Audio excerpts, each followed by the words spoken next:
So 1 and a 2 and waiting on me, it says. I can't ever tell when it's live. I mean, it says live here and over here. Well, I got two screens, and over here I still don't see me. It says on mine that you're in the show. Everyone can see and hear you. Well, now they can. Good morning, fellas. Good morning, Mike. Is your wife around? If not, we can talk horse trailers. I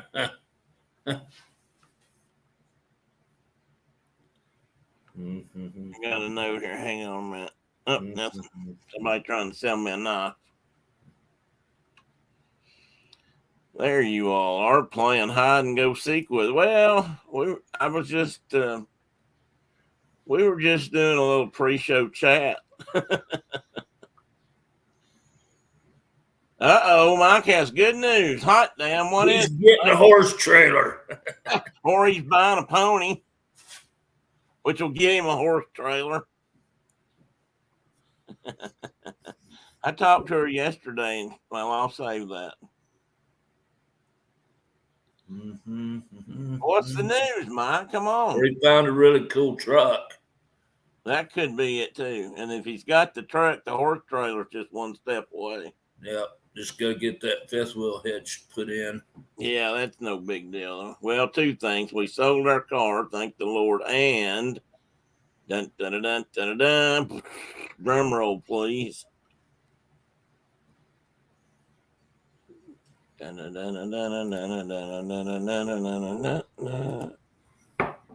we go. Oh, that's John. Hey, John. Welcome in. You know what? I don't know if my wife's up or not. Hang on just Good morning. Good morning. Good morning.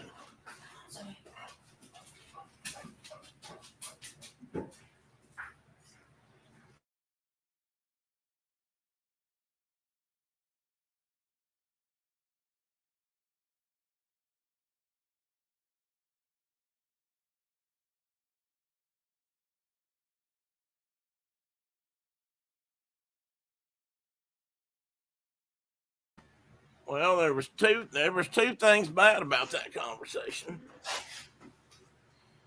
We might be getting a new addition to our family, and I'm not pregnant. I'm not pregnant. Oh, Mike, sorry, buddy. A puppy edition, a horse edition, or a multiple wheel vehicle edition. Because a big dually or something. I didn't stay long out on the bay. Oh, John. Oh, yeah, John. I don't know if you caught that. I don't know what he said, but he told me earlier that the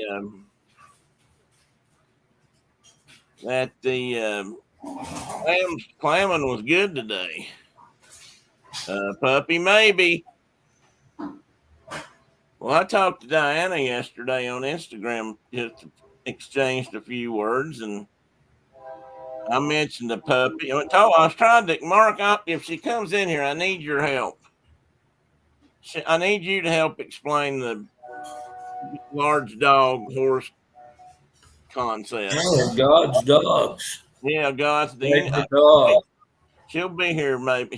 Hopefully she'll be here, and you can help. See, I tried to explain that, and she said, no, horses. She gave me two reasons, and then she said they poop too big. And then I reminded her. Well, if you have a coon dog, it will too. I've been around basset hounds, and they can crap about as much as a horse can. Well, that sounds exciting, Mike. Oh, did I put this up? I don't know. 45, 80. He got about 80 clams in 45 minutes. That's a good feed there, isn't it, John? I don't know. How many can you eat in a setting normally? Oh, this puppy's a bloodhound. Woo-wee. I always kind of wanted a bloodhound. What, bud?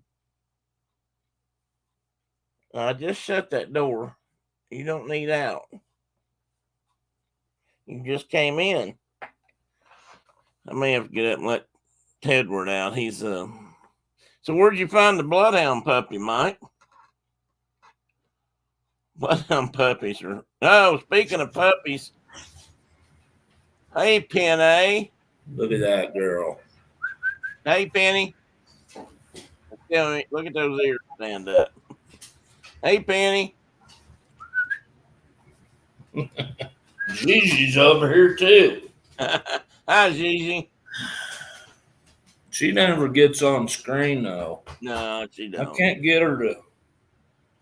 Oh, look at this news, Mark. He's gonna go look at a truck today at 3:00. Nice. Come on, you getting up? Come up there and lay down. Hang on a minute. Be right back. I guess maybe he needs to.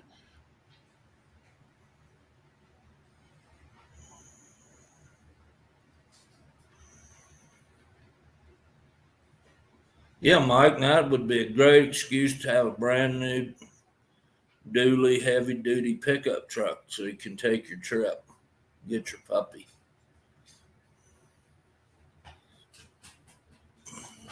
I'm talking away and I'm muted here. Hang on. Well, if he's going to get a bloodhound, that's a really even a better excuse to need a fifth wheel.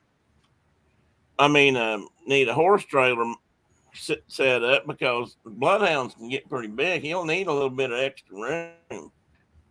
F450. Wow. What's Clam's Casino, John? Oh, wait. That's a way to fix them. You give him 3 dozen to the guy next door. Tell us about that, John. Is that the one that ends up with like breadcrumbs and hot sauce, or I can't remember. I've seen them made, but I can't remember how that works. Both of you go away now. One, you're aggravating me. Oh, he said Diana found a litter of puppies online. He'll have to go for a little road trip. Well, is it near any of us, Mike? You're needy too. I've been trying to find him a puppy down here, but I've been looking in puppy rescue or basset rescue places, and most of them got big dogs or older dogs. I hadn't seen anybody with pups. Sort of like stuffed clams baked. Okay, John. Sorry, it's nowhere near you guys. I wish it was. Oh, well, we wish it was too. And we ain't near either. Next time. Maybe the trailer might be in Mark's country or something, or somewhere in betwixt. It's up around here in Canada. Well, I kind of figured that. For one thing, it has to be kilometers instead of miles per hour, does it not? I mean, you guys, your stuff's always. Yeah, I think you guys use kilometers. I always thought it's funny. England doesn't use kilometers; they use miles, but everything else is metric. I reckon that's confusing, but that's what they do over there. They want big money for these big diesel trucks in Canada. Oh, I bet they do. I don't know how people do it. I don't know how people do it down here either, Mike. Trucks cost more than cars. I mean, you can buy a damn fine car for what you pay for a big truck. Most people, years ago, people wouldn't even dream of paying it for a truck. What they get now. But the biggest thing I ever saw was at a boat show. I might have told this story, but I'll tell it anyway. I had to go to a boat show. We had a booth sometimes, and down there when I was at TVA, when people would come and ask questions about the lakes and whatnot. And I was down there, and as I was leaving, I walked out, and they were in a big convention center downtown, but they had a hallway kind of out front, and it had a few boats and things, and there was a big old Ford truck attached to a pretty good sized boat, and it was a big dually, and probably a F450, I believe it was. And I got to look at it because it was quite a handsome truck. Diesel, I think it was 4-wheel drive. I don't know, some other stuff. I mean, it was gorgeous. And I thought, man, this is this would be the truck to have to pull a trailer or anything with. And had to drive 7 hours to get our yellow lab rescue in Emporia, Virginia. Well, if you drove 7 hours into Virginia, John, I can't remember where Emporia is at, but you couldn't have been that far away. Anyway, this truck, I walked around and there was a sticker on the other side of the truck, and that truck, as it sat there, was supposed to be $92,000. I just don't understand how people do that. I really don't. I don't know how these cowboys, quote unquote, bull riders and whatnot. I don't know how they even if they're making decent money. I don't know how a lot of them can afford that kind of stuff if they do, unless they're being sponsored by Ford. You get sponsored. That's how you do that. Yeah, well, that's probably how you see these boat people coming into town when they're doing a big fishing tournament. Yeah, Bass or Bass Pro or whoever it is, and then they got stickers all over them. Yeah, they got big old dualies and big old fine Ranger boats and stuff. Yeah, and it's those rigs are well over $100,000 boat and truck. I mean, if those boats are expensive. You watch the average bull rider. He's got a dozen sponsors sewed on his, vest. He had a 250 in Wyoming. Oh, excuse me. Was that you or the dog? That's me. That'll be one more. Now I'm not going to be able to do it. Usually they come in pairs. They come in pairs for me. Yeah, they did. I used to know somebody that would sneeze once. She'd sneeze 3 times, but she really didn't sneeze. She kind of went like this. Choo, choo. And I don't know how. She must have been squeezing her nose and holding her mouth. I never could figure how anybody could sneeze less forcefully than that. I mean, I used to laugh at her, but they always came in threes. I had an F-250 when I was in Wyoming. I sent you the pic, Tim. Okay, John, I'll see if I can't pull it up in a minute. Good morning, Diane. I forgot to say hi to you. I understand you might have found a puppy. Carol says hello, too. She probably won't be in today. They had a storm and she has no power. Oh, my. I was going to ask you how you knew that, but now I guess I figured that out. She must have phone or something. We got hit with the tropical storm. When was that? 2 days ago? 3 days ago? Yeah, 2 or 3 days. 3 days ago, maybe. Yeah. We didn't have power either. Man, I hope everybody up there is okay. I didn't know they were having bad weather today. I thought most of that had pushed on through. It's unbelievable, but a lot of that was still weather left over from that hurricane that hit California. I mean, that thing got I guess it got into the jet stream or into that. Well, it hooked up that way up towards Michigan. Did it?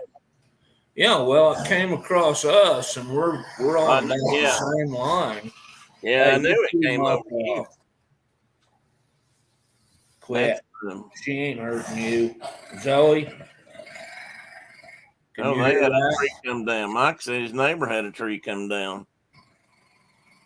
What kind of tree, John or Mike? Do you guys, the people up there, plant the damnable Bradford pear trees up there in their yards? If it did, then that was a good loss. They can plant a maple or something now. Are you saying that they're not good trees? I'm saying they are not good trees. Bradford pears are not good trees. I don't know them. Good. You might. I don't know. Do you guys have? There's another word for it. We have Russian olives. Yeah, well, that's not a good thing. They're not good trees either. Well, they plant these Bradford pears in yards just all around here. They thought, oh, these are cool because they all bloom about the same time. And they all look just alike every year. They pop up and they're like a dandelion. I mean, they just have this big white bloom, and they're pretty enough, I guess. But what they didn't take into consideration was they have seed that's either wind blown or bird born. And after a few years around here, every damn field and roadway and everything else is covered with them now because they spread like crazy. I mean, you'd think it was some kind of grass that was spreading through a field or something. They're everywhere. And they're also, hey Cherie, welcome in, good morning. And they're also brittle, and they once they get to a certain age, they're gonna break. I mean, that's just a fact, and you're gonna have to replace them anyway. But I hate those things. So he lost an There elm is tree. there is another name for them. There actually is a wild version, cal caliper or something that's native here, I believe, or at least in some parts of the country. You never know about landscaping stuff. I'm pretty sure it's a U.S. native, and it's got really huge thorns and stuff on it, kind of like a big honey locust. So they bred that out of them. They crossbred and pollinated and whatever you do with plants and such, and they got all that out of them, and now they just have the tree. But they also have a stinky fruit on them. People like them because they're, like I said, they're uniform and they're white, but they stink like the devil when the pears come up on them. They're not, as far as I know, they're not edible. They might be, but they used to have them all over the campus at UT. There were some on the campus at UT in some places. They're probably everywhere now. And they'd drop their fruit on the ground, and it was just nasty. Of course, now I don't. What's that? What's the tree? What's the Chinese tree that they discovered? You guys may not have these out there either, but they're here a lot. They grow real well. They came from a time period on Earth when we had a lot of carbon dioxide in the air, apparently. And they Ginkgos, what? ginkgos. Yeah, ginkgos. And they grow well in cities, so they plant those things everywhere. But if you happen to get a female tree, and they do have male and female trees, and they bear fruit, that stuff stinks like the devil too. That's kind of nasty. Well, it's like having a big hedge apple, Osage orange in your yard or something. That fruit is nasty smelling when it's, because heck, they're big as cantaloupes. What do they smell when they Yeah, when they're rotten, yeah, rotten? I was gonna say because they because don't they'll have hundreds and hundreds of those. Like, they're bigger than a softball. right. Oh yeah, but I mean first time I ever saw those, I didn't know what it was. It looked like a brain. I thought, oh God, what?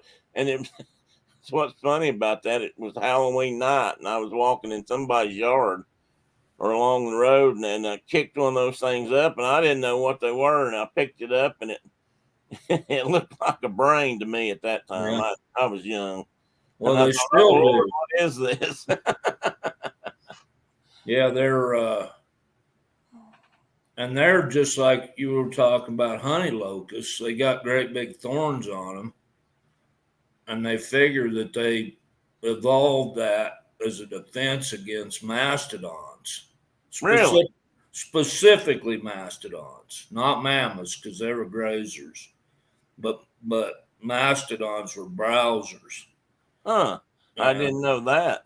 yeah, that's why they think that honey locusts have those ginormous, crown of thorn looking clusters of sharp, pokey things.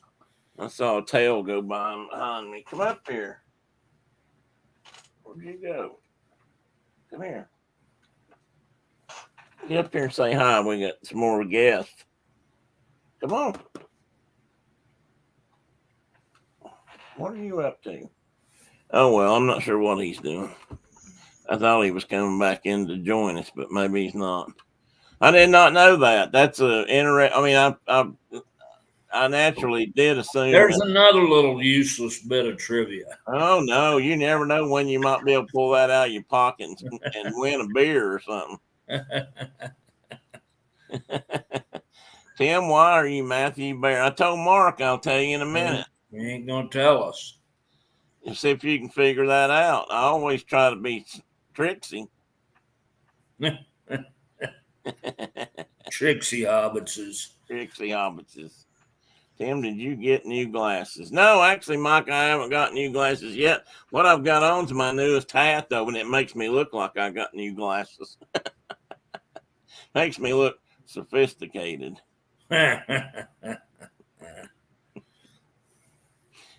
Well, they do look different. I guess the hat does do that. Must be putting a shadow on. I was not gonna wear a hat, but my hair looked kind of funky today. I got up and kind of washed it in the sink, and I guess I didn't dry it or brush it down, so on top it's sticking up every which way. It's at that length though where it kind of does crazy things. I think it is. I think it is, Mike. It's the hat. So, can anybody see what's on the hat? It's a bad color for that. It doesn't. It's really, you got to look real hard. I got to get the light on it just right so it's shiny and have just the right level of imagination. Yeah, maybe. There you can see it. Better. Now name that critter. It's a badgerfoot. No, wrong. I can't tell what's on your hat. Well, I was trying to show you there, Mike. Look. It looks like a badgerfoot. I know he's a bit delayed, so yeah, that's I got that hat because I found it on sale at Duluth Trading Company, who I highly recommend if you don't already shop there. And they had this hat on sale, and I said, "Oh, a bear hat." And if you'll notice, hold it, I got it. I have a puppy that just ran out the door with something in her mouth she ain't supposed to have. Okay, you go get her. It don't have a strap in the back. It's actually a sized hat, which my previous favorite hat, my black Death Wish coffee hat, was like that. And I really like that hat, and I can't find that hat anywhere in the house. I don't know what I've done with it. Of course, it's probably, I still got some boxes to fit sort. Maybe that's where it's at. Well, thank you, Diana. Thank you, Mike. Mark's teaching the dogs how to play fetch. Yeah. Only thing is, Mike, he's having to do the fetching. He caught her the other day. I don't know if you saw his picture on Facebook, but they caught Penny with one of Mama's boots, and she didn't much care for that. She's probably lucky to be alive. I saved Bullwinkle. Bullwinkle went out the door. Quickly. Yeah, the kids wouldn't be happy with that. So no. How did Mama take her boot getting chewed up the other day? We've had so many puppies over the years that it happens all the time. But yeah, she would prefer. That pair of boots was already chewed on by a Boudreaux Campbell. Oh, which is kind of her puppy, so yeah, that's kind of her fault then. Diana says she would love to have a puppy to play fetch with. Well, I heard you were going to you might be getting a puppy that's got an excellent nose and the ability to put a saddle on it. Yeah.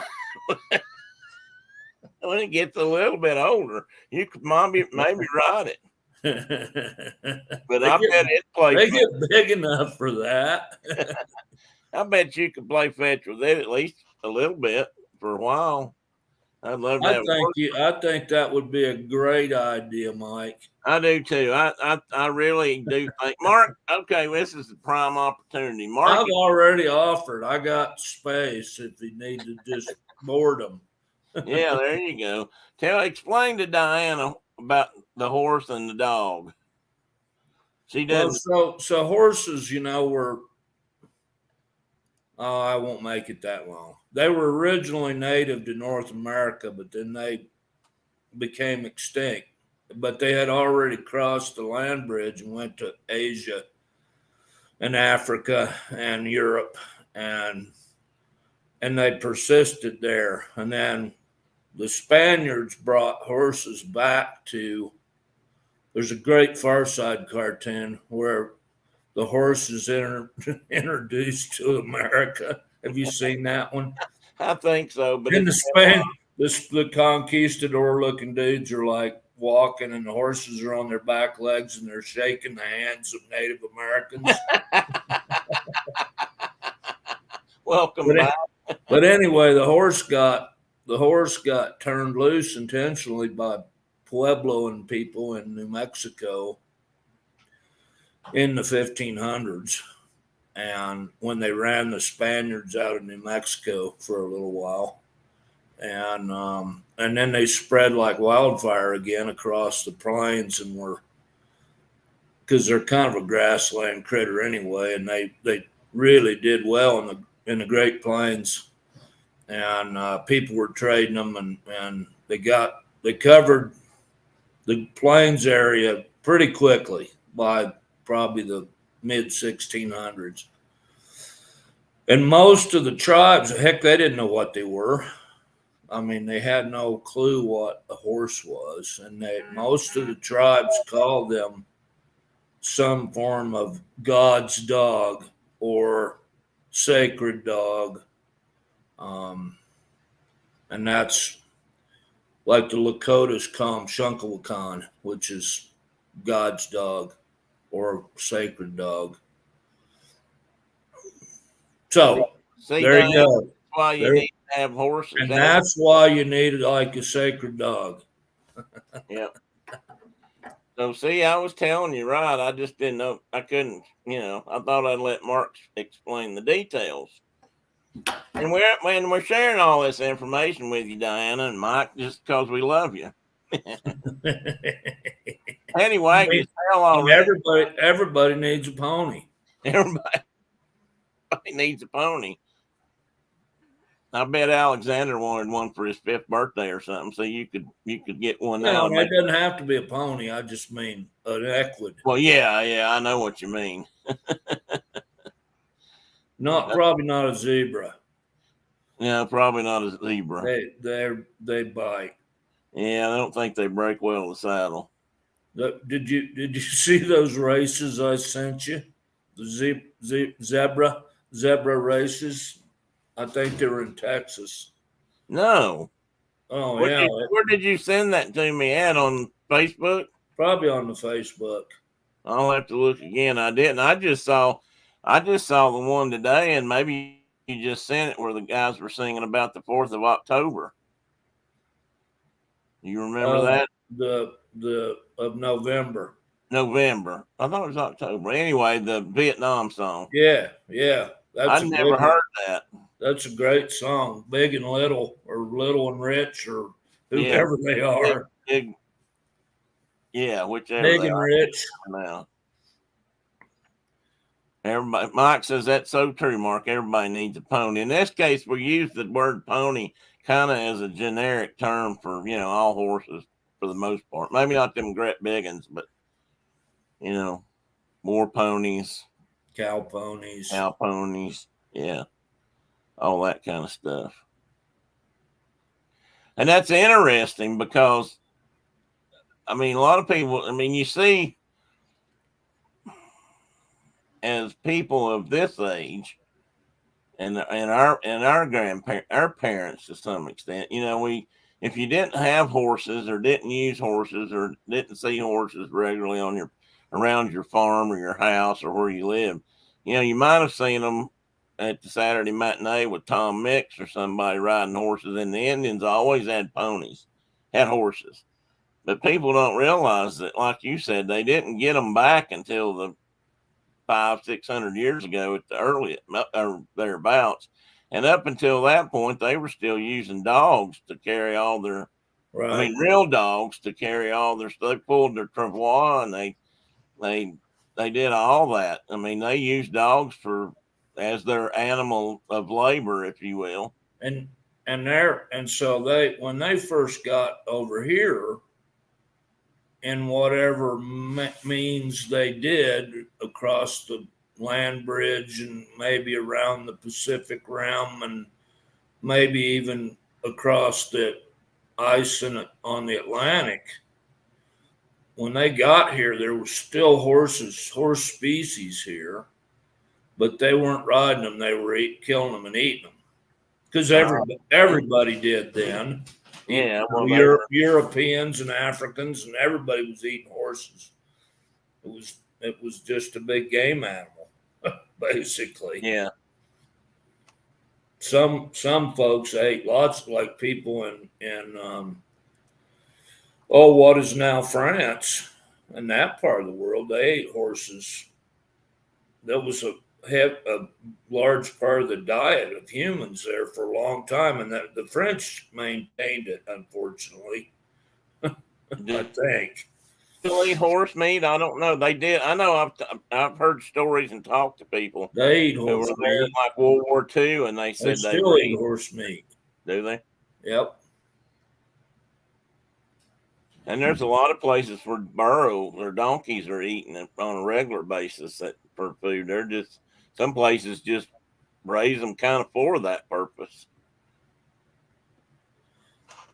But anyway, I saw some interesting. Now that we said that, I've been watching a lot of old westerns on sometimes when I get between ball games lately that come out on one of the channels we got, and I don't remember which one it was. It might have been Cheyenne, or it might have been the one with Steve McQueen in it, Dead or Alive or something. Well, anyway, one of them, and they got I think it was Cheyenne because it was a longer one. He got brought home. He came into a town, as he always did. He rode up into town from somewhere, and these folks decided that he was a great big handsome fella, and that maybe he should meet their sister, who they were trying to get married off because she was already 25, God forbid, and she was way past her prime, and her mama was just ashamed of the whole thing. So they were all time bringing men home, and if they didn't work out, they just knocked them in the head and took their money and stuff, buried them out back. But they brought him home, and they talked about a horse or something dying, or they had one shoot one. I don't remember the story, but then they kind of passed on, and then later on in the show, they're sitting down to eating, and she's the young daughter, the sister, has cooked the meal. So they're all bragging on what a great cook she is, because they can, she'd be a good wife because she could cook and feed them all, and it'd be great. And just so happens that's horse meat you're eating right now, and don't that taste good? And he kind of lifted his fork up. He'd already eat most of it. He said, "Well, I never really thought I'd eat a horse, but," he said, "I guess that was pretty good." It was just, I thought about you. I thought, oh God, Mark would die. Somebody said he was eating a horse. Yeah, over here it never has been, well, outside of the native. They've been used for survival food forever. Oh, yeah. Cheyenne Social Club with Jimmy Stewart and Henry Fonda. That's one of my favorites, John. I love that movie. So John, this is not a tall tale.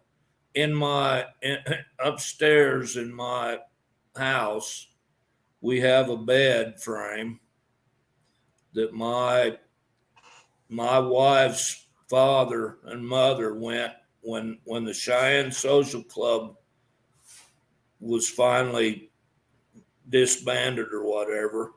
Because it was a thing. Yeah, it's a real place. And John probably knows where it was. And we have a bed frame upstairs that my wife slept on when she was a little girl for years, that came out of that house. Oh, that's probably a well-used broken-in bed, I'd say. It's a cool old headboard, and it's. Did you say it was metal or is it wooden? I think it's it's a metal one, but it's pretty cool. It's got a lot of intricate castings. And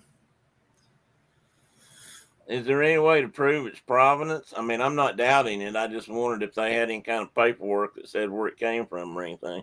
I don't know. I have no idea. It's just been handed down through the family. So, well, it wasn't handed down. Shauna's dad and mom bought it. They bought it. From Cheyenne Social Club. Right. I got you. Wonder what year that was. And you're right. John, it's down there by the UP in the south end of town. Anyway, that's a great movie, Mike. John. I like that. I mean, that was just Henry Fonda talked all the way from Texas to Wyoming without stopping. without stopping. Until at one point when Henry Fonda stopped him and looked at him and said something about "Don't you ever shut up," and then he talked some more. So And that scene they filmed where he'd ask him if he never stopped talking. I mean, they filmed it over in that part of the world, and there's some really cool rocks just south of the state line. If you go south of Cheyenne towards Fort Collins, there's some really cool rock formations right there off the highway.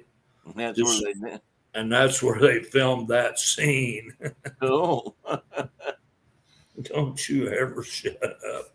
The other thing I thought was funny that while Jimmy Stewart was trying to figure out how not to become the owner of a cat house, was Henry Fonda was sampling all the goods. I think he visited all the young ladies and helped take care of their living expenses, if you will, to be polite.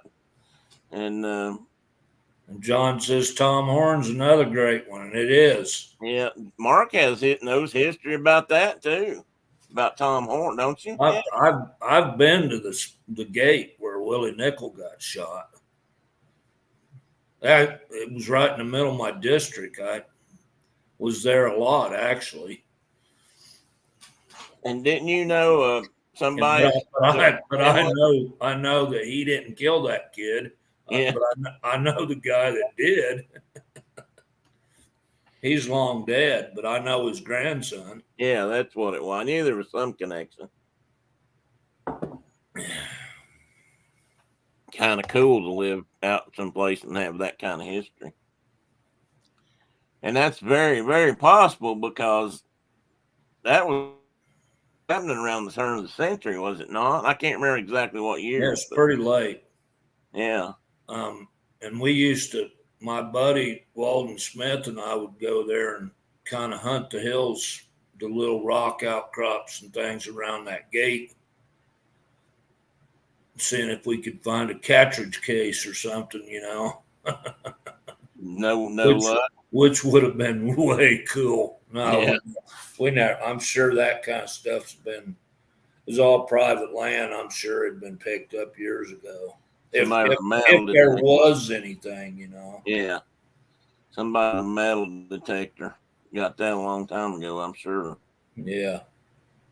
Especially if it's on private land, they can do whatever they wanted to with it. Nope, not much protections there. Let's see here. I don't know. Maybe I was hoping. Hey, Carol can't be here. I don't know if Tina in here. She hasn't said anything today. You're blurred out and like doing lots of pausing. Oh, I'm breaking up. Yes. Hang on a minute. Is it storming? No, I'm good here. Let me see if let me check everything. Make sure all my settings are at the proper. Yeah, they are. I guess I was just having a moment there. Well, I'm still having a moment, aren't I? Yeah. Maybe I'm the one that's seeing it. I don't know. No, I see it too. I'm looking at it. I'm clear. I'm really clear over here on the master screen, but on the YouTube screen, I'm definitely blurry. What is going on here? Let me see if it's my camera. You're good now, or better, except for your hands in the way. Well, I was trying to make it focus and make sure it was working. Sometimes they'll get. Now I'm fuzzy on this side. The camera's not focused right now. I got it all messed up. Yeah, you freaked it out there. Yeah, I did. I may have to. Can you do that to everyone's? Can I make mine do that too? I don't know.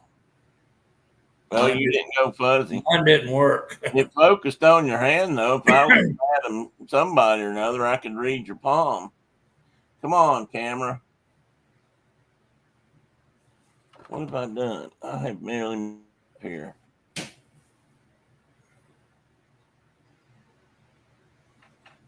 Hang on a minute. Now your hand was clear again, but now it's gone.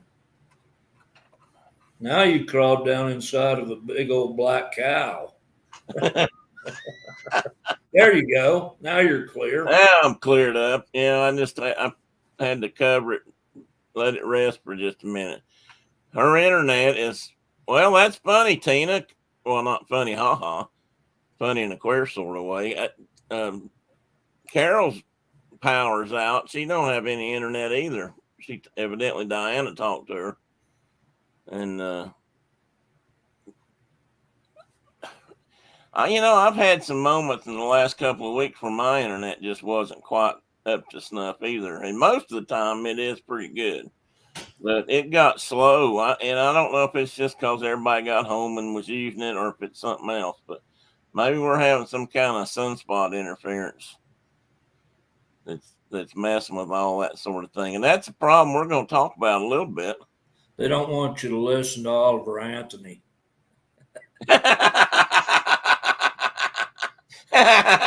Well, that could be it. They being they. We talked about they yesterday. Well, that's a big they in this case. I have got some kind Oh, excuse me. Now I'm yawning. some kind of wood sap or something on my glasses. I just can't get rid of. No, that's not something you hear. Hey, I got wood sap on my glasses. Well, I like woods. Yeah, I know. Of course, you don't have many of them out there. No, our yard's full of trees, and we got willows. Are they sappy though? Well, they could be. I guess. I mean, Yeah, all you trees need are some sap. you need you a bottle of Tim's favorite glass cleaner. In this case, put in a nose spray bottle that you got to be real careful with, because see how I painted it red? Well, maybe you can't see how red it is. There's a Because reason for you that. don't want to shoot that stuff up your nose. And I can tell you from experience that what happens when you do, because I've done it. I reached over there and grabbed that and just went squirt, squirt, and my head felt like it was going to come plumb off my shoulders. Whew, damn, did that burn. And that messed up my smell for a couple of days, I'm telling you. And there's the answer, folks. Snorting glass cleaner. The reason he is the way he is. Hillbilly. Everybody thinks it's just hillbillies because we're born that way, but it's not. It's because we do crazy things that harm our brains. I'm not even talking about regular drugs. I'm, nose glass cleaner up your nose, or Alexa is refusing to discuss sunspots this morning.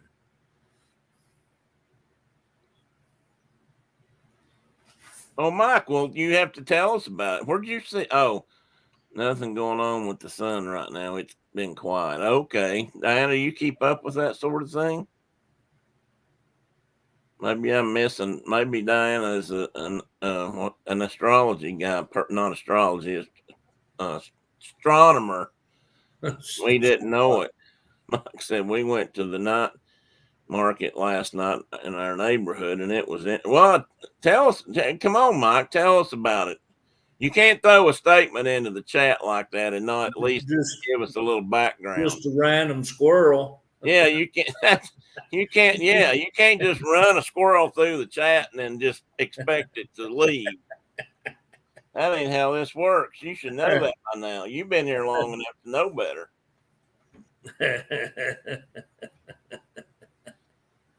Is everyone sitting down? We sure are, Mike. You think you need to come online and talk about this, in your person? Because send you a link, buddy.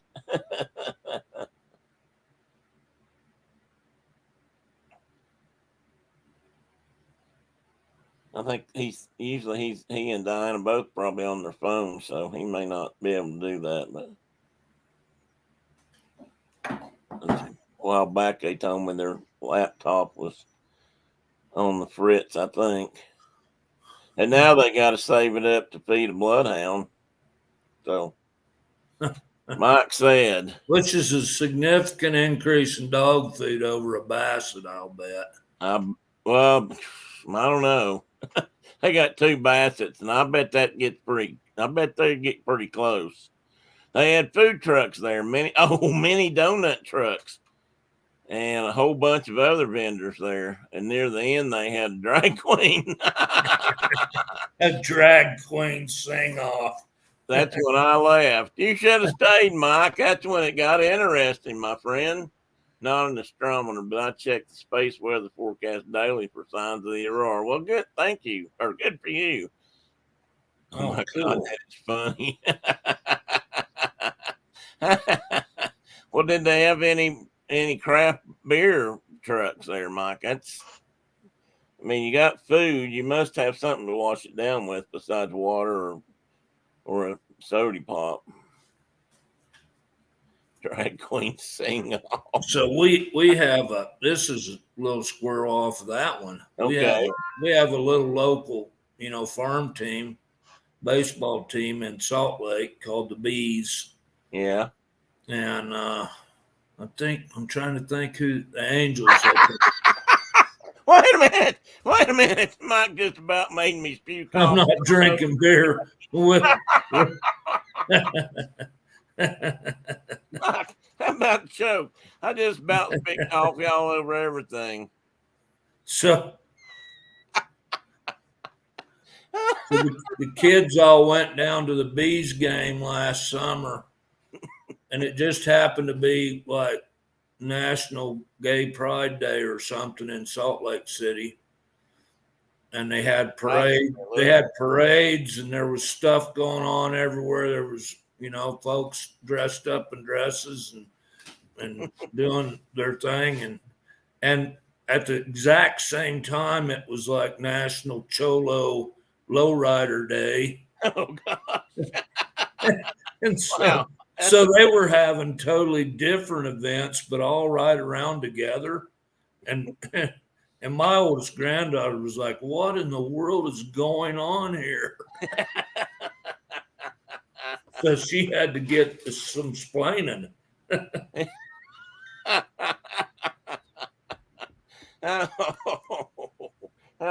a combination. They were hopping their cars up and down the road. That's what I was just thinking. I was thinking, please don't take this the wrong way, but I was sitting there thinking about a drag queen in a lowrider bouncing up and down and her dress flopping and flying over. That's just Mom says, thank God I was with Diana and make sure I held her hand on the way out.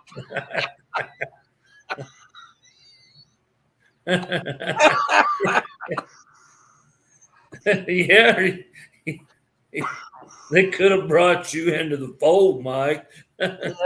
You killed me, Mike. You killed me dead.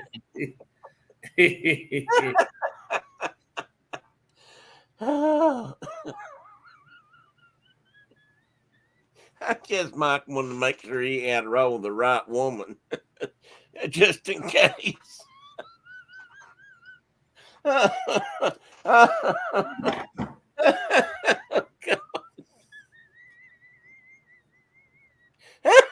I'm sorry. You hit his bone this morning.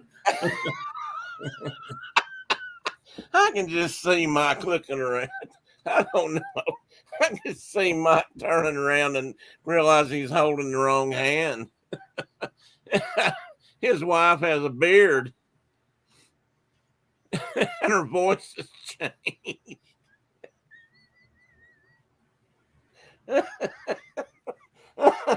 You Canadians, you just kill me. You slay me. Oh, Mike, that's just too funny, buddy.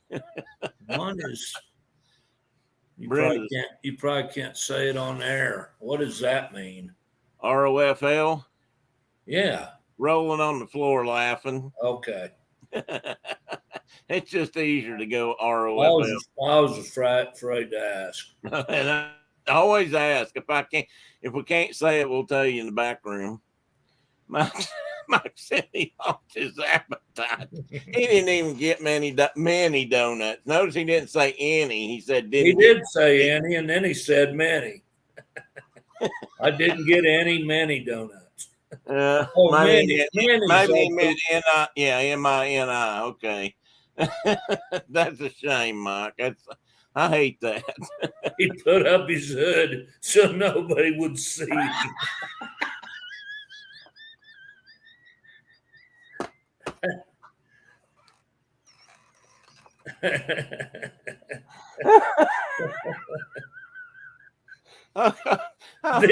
this I'd like to have seen that. this just in, Mike Cabral was spotted at the local.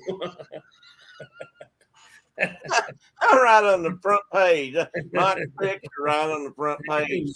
Drag queen show. He was spotted at the local drag queen show. And in the farmer's market. That's quite the combination, going from a farmer's market to a drag queen show. That tops the lowrider gay pride thing. Yeah, it did. Well, yeah, it just. Okay. I'm going to go on with something else, or I'll never get there. Now. We'll talk. Oh my God, Mike, you're killing me, buddy. I love that though. It's so funny. Oh, to me, it's so funny. It might not have been to you. Okay, whoops. Now that's wrong. Why are you doing this to me today? Okay, hang on a minute, guys. Because you wouldn't tell us what Matthew Bear meant. Well, you're gonna figure. I bet you figure it out here in a minute. But for some reason, let me see. I might have to move this.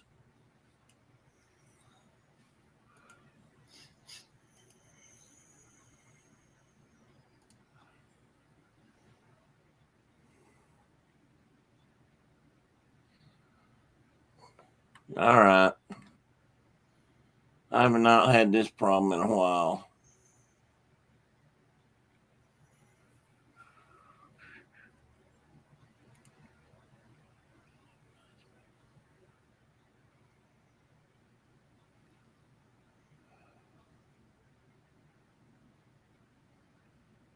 Give me just a second, folks. For some reason, it's popping up on the wrong screen.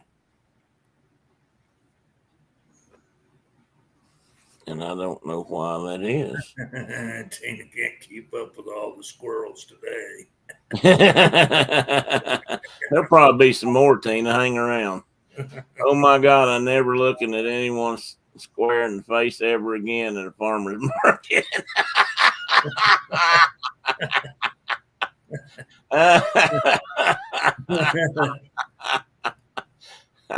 I gotta get some stuff done. I can't. Oh, it's that guy. There he is, seen again at the farmer's market down by the drag show. Why is it doing this to me?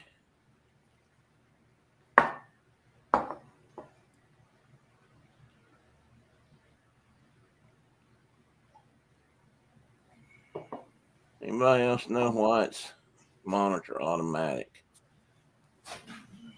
Let me see if this fixed it. Yeah. I must have done something last night that messed that up. All right, let's get on with the show here. Mark and I had an interesting discussion this week, and I'm going to throw this out to everybody because I think it was an interesting thought, but everybody else might not. Um,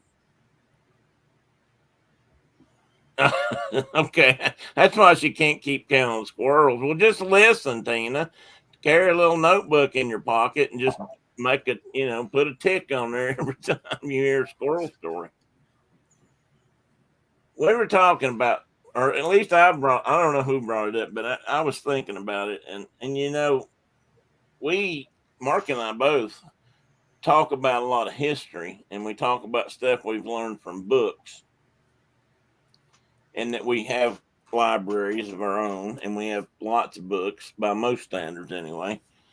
And that's one way of passing on. And inside those books are drawings and photographs, but they're printed on paper. And we're rapidly going towards I don't know if you'd call it a sociological change or how you'd put this, but history and records and things like that are rapidly becoming more common in a digitized form than they are in the book form or paper. Everybody you talk to or companies are always trying to go paperless. They want to put everything online so everybody can get to it, everybody can read it, everybody can work on it, whatever the case may be. And at my work, we were going through that too, which was probably one of the reasons I had to retire. Was I watched people throw great big roll around carts full of written material that I feel like is going to be lost forever because all of it doesn't get digitized. A lot of it wasn't digitized, but it was all stuff that one day or another could come in handy when you're trying to figure something out. For example, um, we had some land we leased out to people as ag land. It's just something that TVA done since the beginning. And maybe part of it was to appease certain people who felt like they got their land. I see you. What are you doing? I'm waving bye to John. Yeah, tell him we said hi, John. Come back if you can. Anyway, they were going through a process of trying not to have space for storage. So the answer to some people, most of them were younger than us, was to throw it away. And hopefully everything you need is on the computer.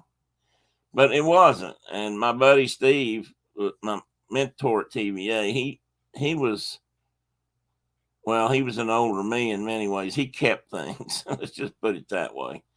And he had documents that went back since he had been at TVA, which is in the 1970s. And because of that, several times we went to his notes and his file drawers and we found things that nobody else remembered because the people changed, people are gone.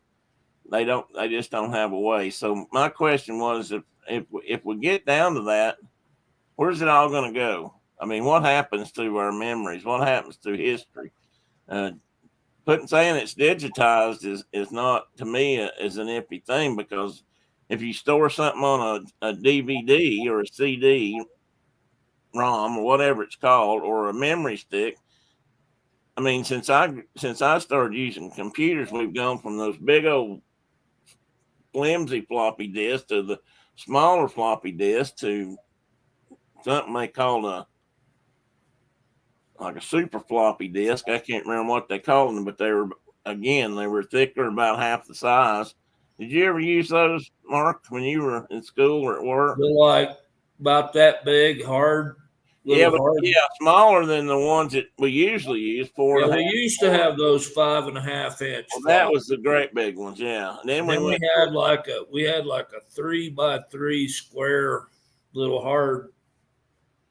Well, we had another one that would hold a lot more stuff, and we used them at school. And some of the computers down there had readers for them, but I couldn't use them at home because they were a different size than even what I was using, which was the 4 1/4s. Yeah. Which were hard also. But I've got one around here somewhere. It's got all my research stuff from my thesis, and it's all on a DVD now, or not a DVD. It's all on a floppy drive of some sort that I can't even read anymore. So I'll My have, if I ever want to my get, first thesis is on 5.5 inch, and wow, they're yeah, gone. It's gone. yeah, you may never be able to read. Well, you could probably go. Somebody somewhere hopefully will have the ability to read things like that, but you don't ever know. I mean, today you might not be able to. So anyway, We had to print like 12 copies, make real oh copies, yeah, I did too, and pay and a they lot of money to have it done. put them in the library and all that kind of stuff. So hopefully they're Yeah, I've still got a couple.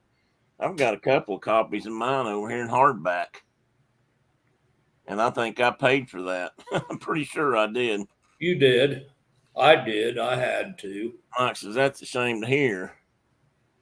Like, yeah, they threw out Mike. They threw out things that they, they just decided that we don't have a lot of room for storage, so we'll just throw this out, and because we're sure we'll never need it again. And I guarantee you, they will.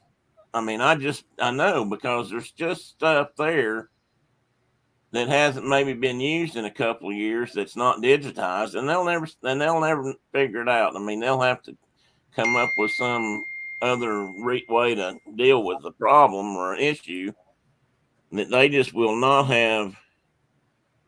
I keep sorry about the Deans people. And I thought that was it's Brenda. just it's a loss of history that It is. It's going. you can't get back. It's Yeah. gone. So I was going through here thinking about that. So I've got some stuff that may or may not make sense, but I wanted to show it and talk about it anyway. Yeah, I remember microfiche, Tina. I've looked at those readers Oh yeah, many times. till my eyes bled.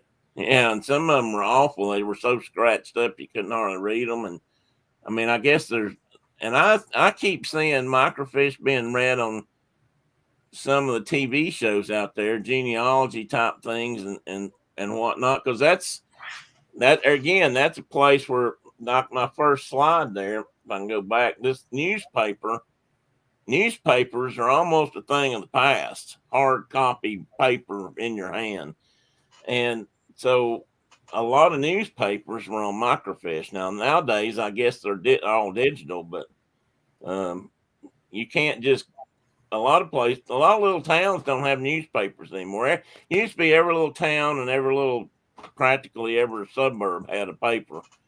I'm going to look into our city's policy on archives. I'm pretty sure we have a place that holds stuff, see what they keep and throw out. That'd be interesting, Mike, to know. I mean, I would like to hope that an archive has at least got it digitized. But like I said, that's part of what the issue is here that in my mind, which which we all know is a crazy train. So, you may or may not want to get aboard, but it's the modern day version of cave drawings. You're right.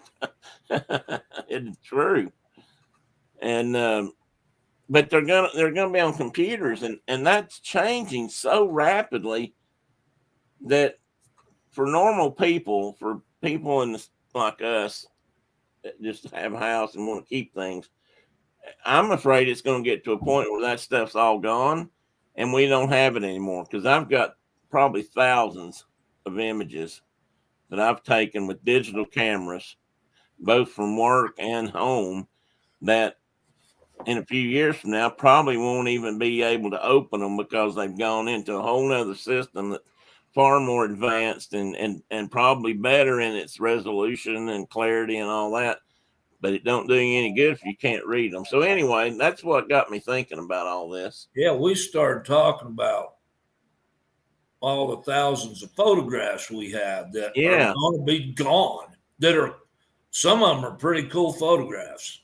Yeah, and where are they all going to go? I mean, if you don't have some way to preserve them, now I picked up a couple of these, and I wrote down what should we use to preserve our important family documents. Our grandparents and parents had photography, was fairly common in that time frame, but our great grandparents and their great grandparents, photography was a new thing. You didn't have a Brownie camera in every house because the Brownie didn't come out till Well, I got it wrote down somewhere when Brownie cameras started, but even then people didn't have them. I mean, everybody didn't have a camera. As simple and inexpensive as a Brownie camera looks like, at one time that was not something you just go out and buy frivolously. And so they kept drawing. Usually a photograph was like these, for example. This is my grandfather in his World War One uniform, and this photo was actually a black and white. This has actually been colorized by paint, the pencil and paint process, which is how they used to color a lot of stuff. You know, you'd have the black and white photo, and then they'd color it in, and that's how this one was done originally. And then this is my mom's senior high school picture, and all I have of that is this. I mean, I have no other. I'm sure there's a book out there somewhere, an annual that's got that in it, but you know, a generation or two, and somebody's going to toss that in the bin, and you know, it's going to be gone. So it all got me thinking about some of this. So I backtracked a little bit and kind of looked up the history of photography, for example, because you know, we kind of went through a phase where this is how we preserved our memories. And this is an early image of a box obscura or a camera obscura, as they called it. And it bounced the images off mirrors and onto a screen, and they came out backwards. And this is one of the first images that they know of that's still out there. I believe they think this is the oldest surviving photograph of that time period, which, as you can see, is not very clear. And I can't pull up my, let me see if I can't pull up my notes. But this was taken with a simple camera about like this. And honestly, Mr. Kodak's Brownie camera wasn't much different than this, but instead of a screen, it just had a piece of film back here. You couldn't look through anything and see the image. You just had a viewfinder that was usually more like a gun sight on top of the camera box. But this is how this is some kind of a tin type or direct. I won't be able to say this now. I've said it all morning. Dirigid type sort of a film. It's on metal. So, and as looking at this, I found some kind of interesting shots. This image on the left is a photograph of Andrew Jackson. And that photo was taken, and I can't pull that up. Let me see if I can look at it over here.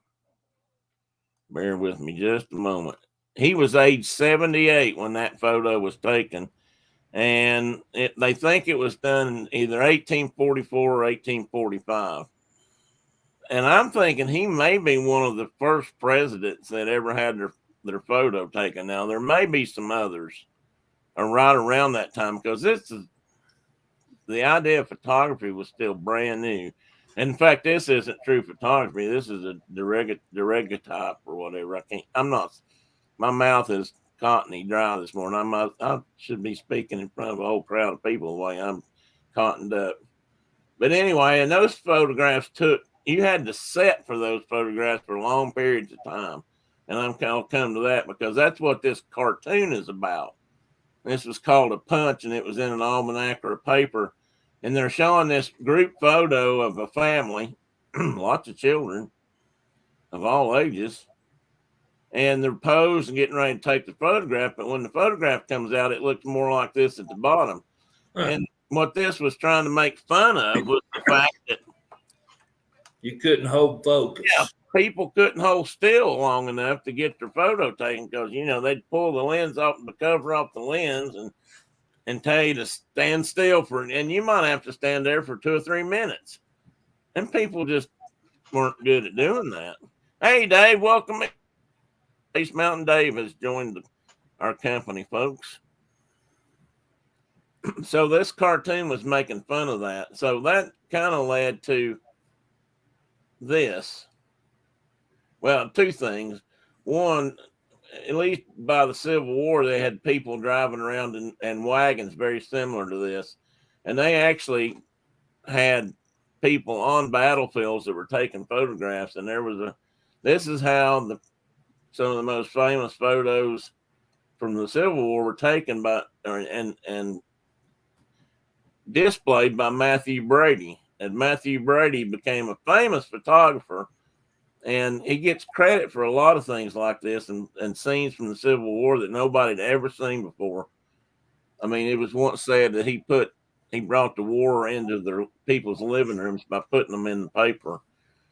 But they traveled around in these wagons, and sometimes they'd pull into a town.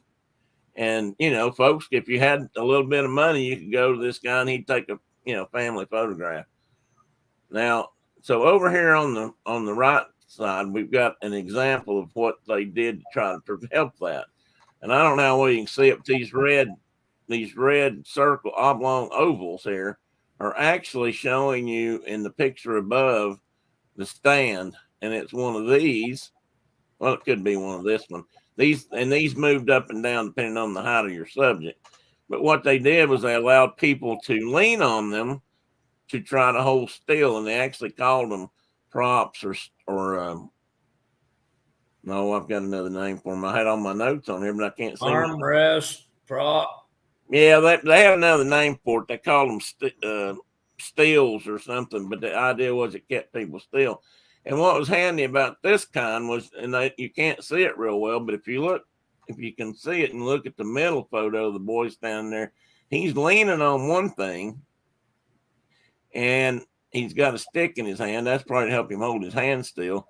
But if you look down there by his feet, you can actually see the base of one of these stands, and it's set up to have a neck hole like this guy's got in this photograph on the bottom right, left. And he's got a metal piece that's kind of squeezing his head, so he has to hold his head still. And there's a funny thing about this photo, and this is to show how long photography could take. But if you look at that real close, you'll see that that's actually the photographer taking a picture of himself as a photographer or as a model.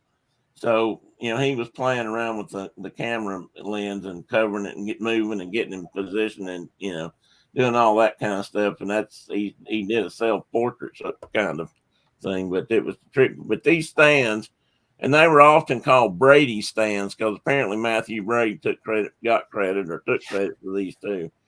Hence Brady Bear today, or Matthew Bear, if you hadn't figured that out yet. And what was bad about Matthew Brady was he published volumes. I wouldn't have figured that out in 1,000 years. What's that? Matthew Bear. Well, sorry guys. that's where I picked it up. I have to think of these things on the fly. I didn't say they were always good. They're just different. So far I don't think I've ever repeated my bear name in the last couple of years. So pretty soon I'm probably going to have to start doubling back. But anyway, that's what it was about, Matthew Brady. Because I used to think Matthew Brady was this amazing photographer who traveled all over like the Civil War battlefields and took all these amazing pictures of soldiers, both dead and alive. And then I found out that really it was just his name. I mean, he was a photographer, but he wasn't the photographer.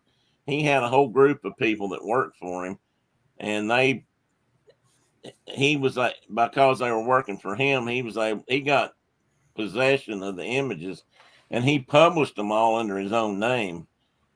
Eventually, some of them kind of broke away from him and had some other stuff done. But most of the things people think about are Matthew Brady shots, and he may very well not have taken them.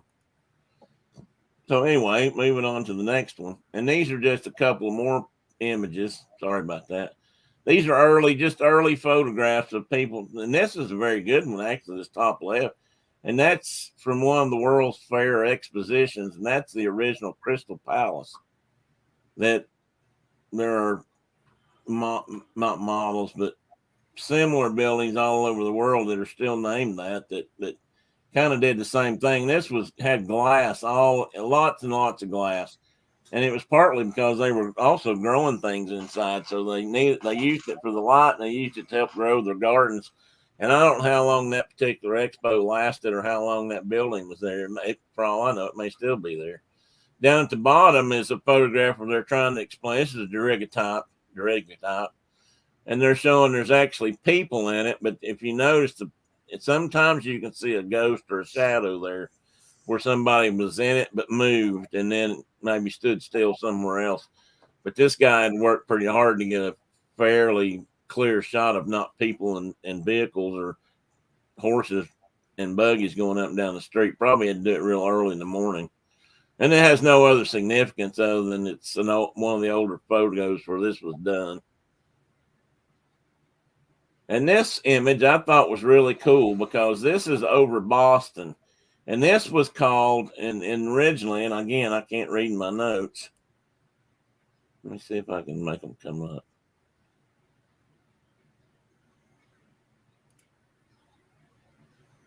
Yeah, okay, now I can read it.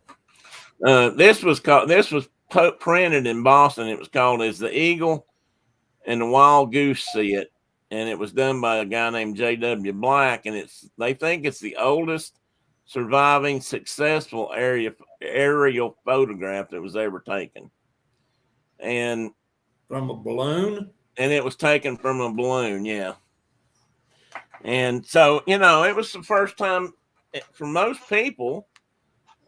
I would say 99.9% of the people in the world had never seen what something like Boston looked like from the air because nobody could do that. And I wonder how he stabilized that image because he was in a balloon. I don't want that. That's showing up your words. Yeah, well, I mean, that's a good question because a balloon would be moving around. I mean, it was probably tethered for one thing, so maybe they had it.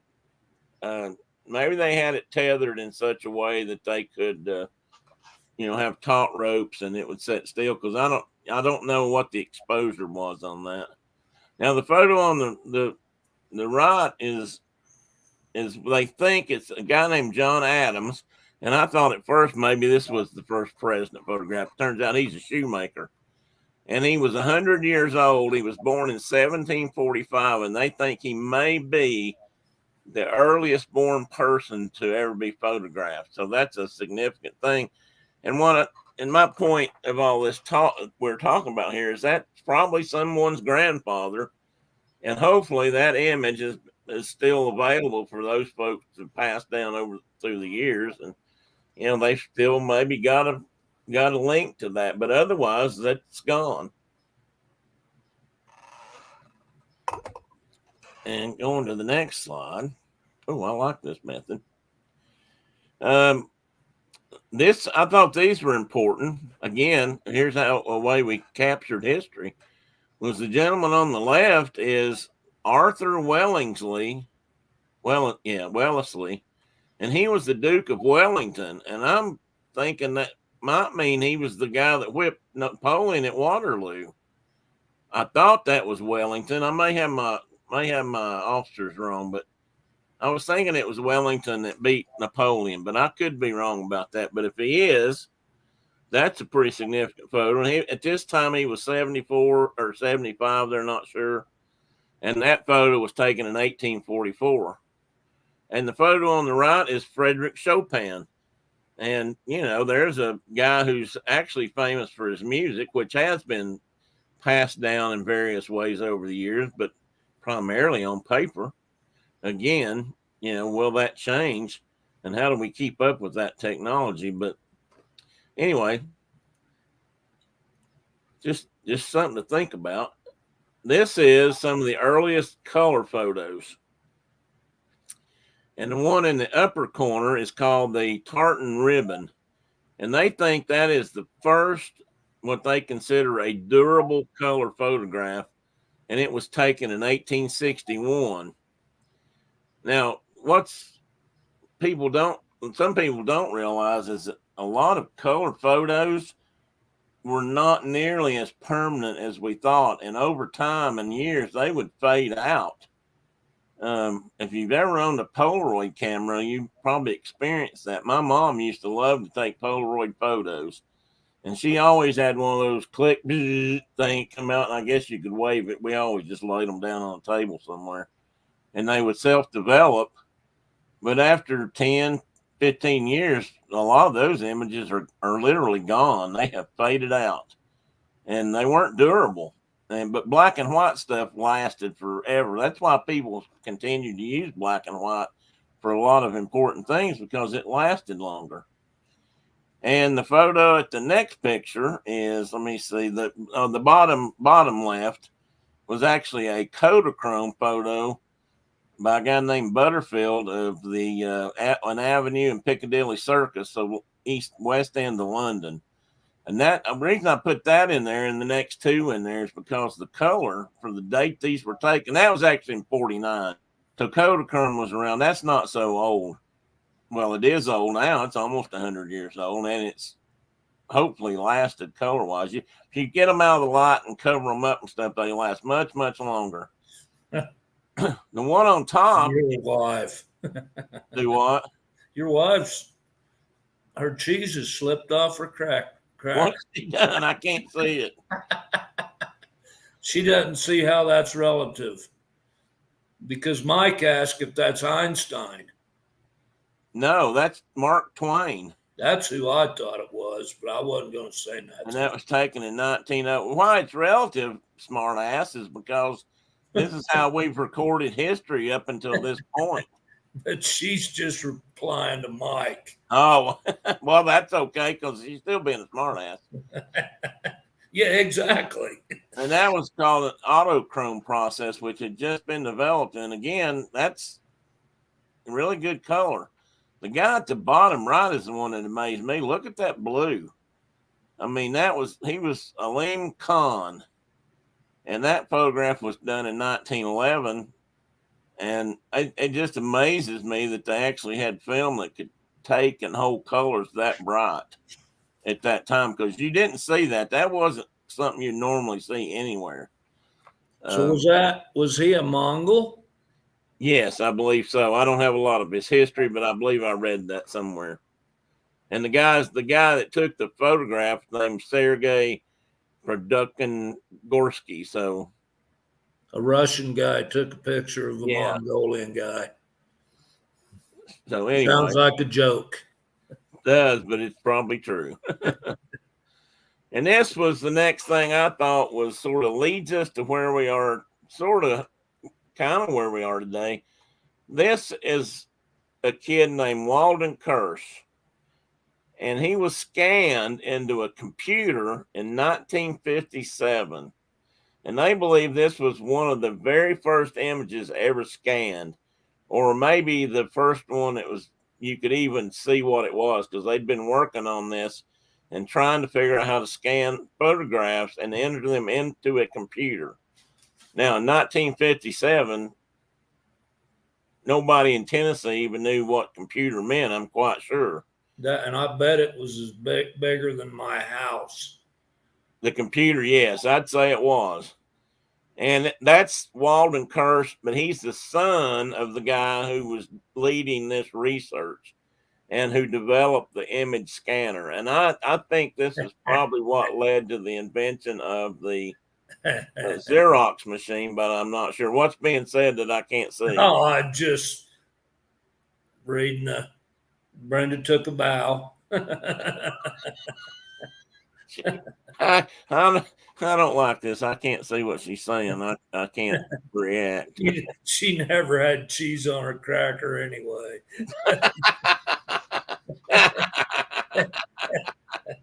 Oh, well, so much for that. There's a few, Tina, you can put in your book. And I took this one because I got 2 or 3 photos in here that I'm like, do we remember that? Brenda took this photograph. She probably doesn't even remember it now. And that's the Golden Gate Bridge in the background. And this was on a trip she took with her mom to California. And I don't even remember what year now, but that's not surprising that I don't remember anything. But she took this photo maybe in Muir Woods or someplace. I believe this is on the north side, north and western side of the bridge, looking out towards the sea, I think. or maybe she's on the seaside looking into the bay. But anyway, she took that and brought it home. To my knowledge, that is probably the only image of that we have currently. And I mean, we might have scanned this one in. Maybe we've got this one in our upstairs in a box. I'm not sure because I have boxes full of photographs that I hope won't fade away before it's too late. Because that's all I've got.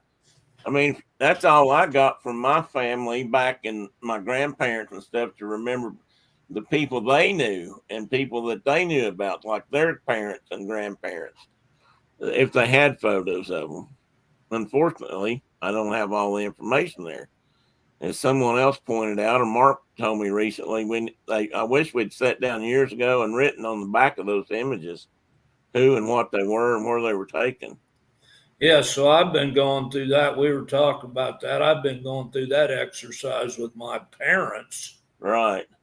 Because they're yeah. both in their early 80s, and all of their, all the older folks are gone, and we have all these cool photographs of people out tobacco fields and people horseback and people doing it, and there's no but I don't know who they were because they were long gone before I was around.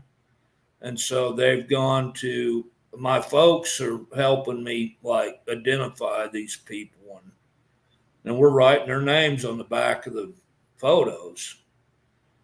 But it's a good way to do it while you can. Well, and it's funny because my dad's dad, my grandpa, he only went to the 8th grade, and he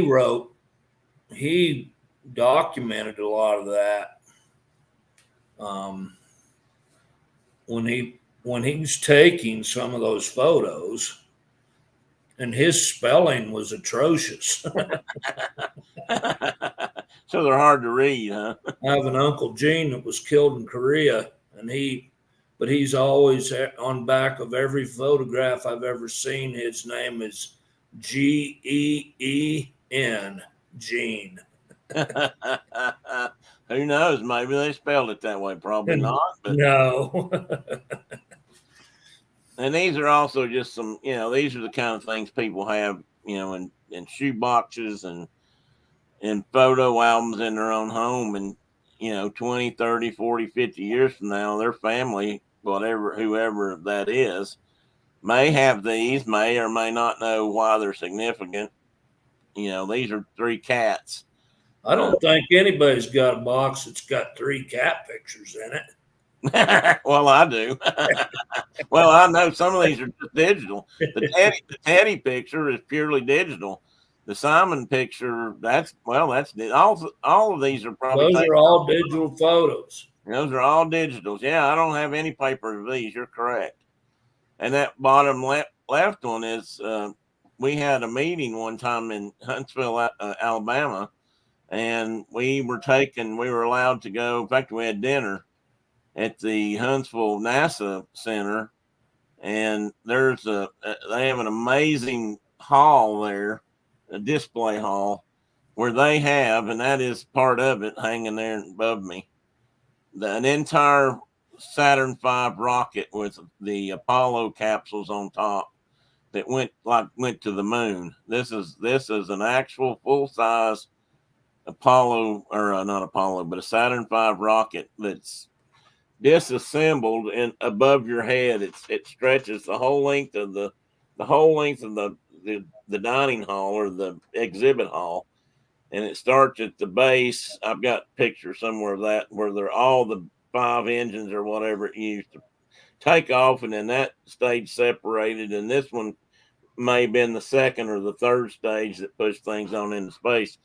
But I put that in there because, to me, being growing up in what we thought was the beginning of the space age, and we're going to the moon, this was a pretty cool trip for me. I got to see some things that, I grew up watching on black and white TVs that were just amazing and earth shattering. And I mean, it was a big deal in our time.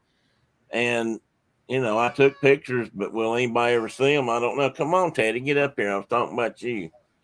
I can't remember if this bottom one is spooky or mouse. I'm not really sure. Brenda, if you know, tell You somebody. don't have it written on the back of the photo. No, because I can't write on the back of my But you computer you screen. can't exactly. You can't write on. You can't. You So have that just got us to thinking about these things and what were we going to do down the road and what would we be able to remember. And you gonna say hi while you're up here? I mean, you can. I guess you can name the file. Yeah, and But that's what I'll do. but then how? But then how long will you be able to even look at the file? Yeah, if I don't keep the files updated as the photo programs improve and change, then down the road these files won't be readable They're anymore. just gone. They're gone and they'll be gone.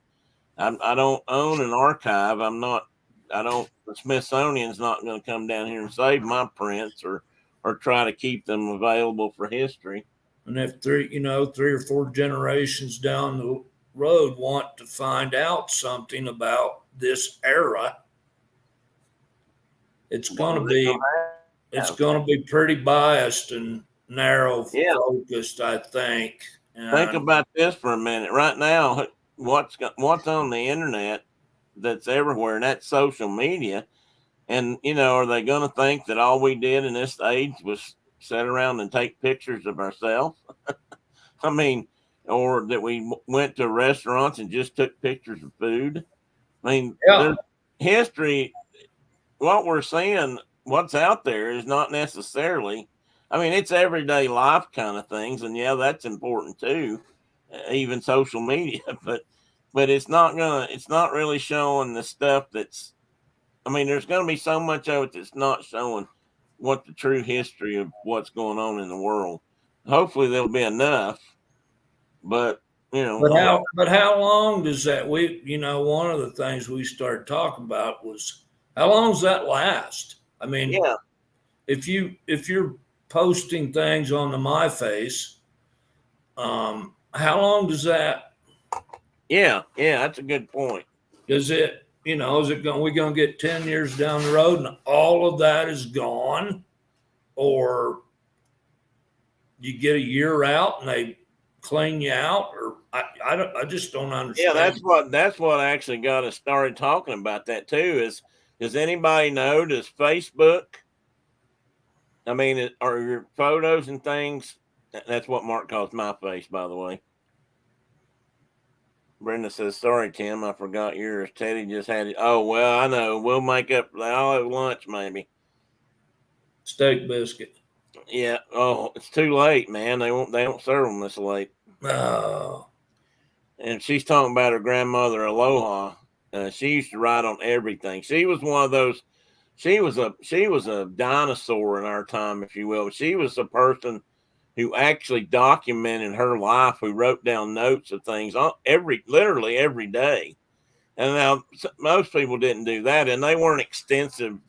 She didn't write. She wasn't like a Clark or Lewis and Clark where they wrote down great explorations, but she wrote things she did on given day, so she could look back in her notebooks and tell you what she did in 1958 and what her medical situation might have been. I mean, she did a lot of that, and people back in the day when there wasn't social media, a lot of those folks kept diaries and kept journals. If they didn't, we wouldn't know half the history of what happened in the settling of America.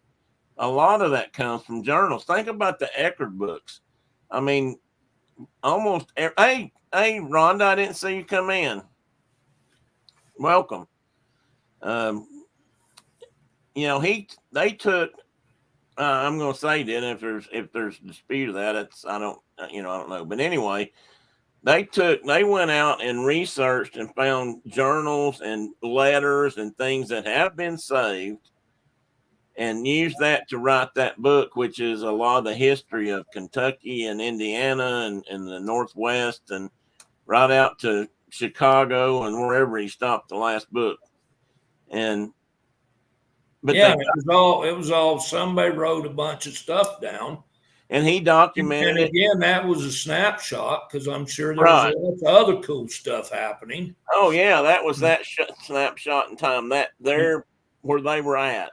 and he didn't have all the material that was available because they found other things since then and have filled some of that in. And, and he wrote that he wrote those books so that you could read them. More historical novel type. Yeah, historical narrative, I think they But call it it. was basically, I mean, it was based in fact, and Yeah. because all the notes are in his books. He had to fill in some gaps, but he took all of his storylines and everything that was important came out of these journals and documents that he was able to scrounge up. People don't do a lot of that anymore. At least they don't seem to. Not like they did. And everybody didn't do it back then. Thank goodness some did. And I'm often amazed when I read or hear about somebody that wasn't that important in a historical sense, but that they kept a journal or kept a diary, and now we've got all this information about their life or their time, and it fascinates me to this day. So that's all.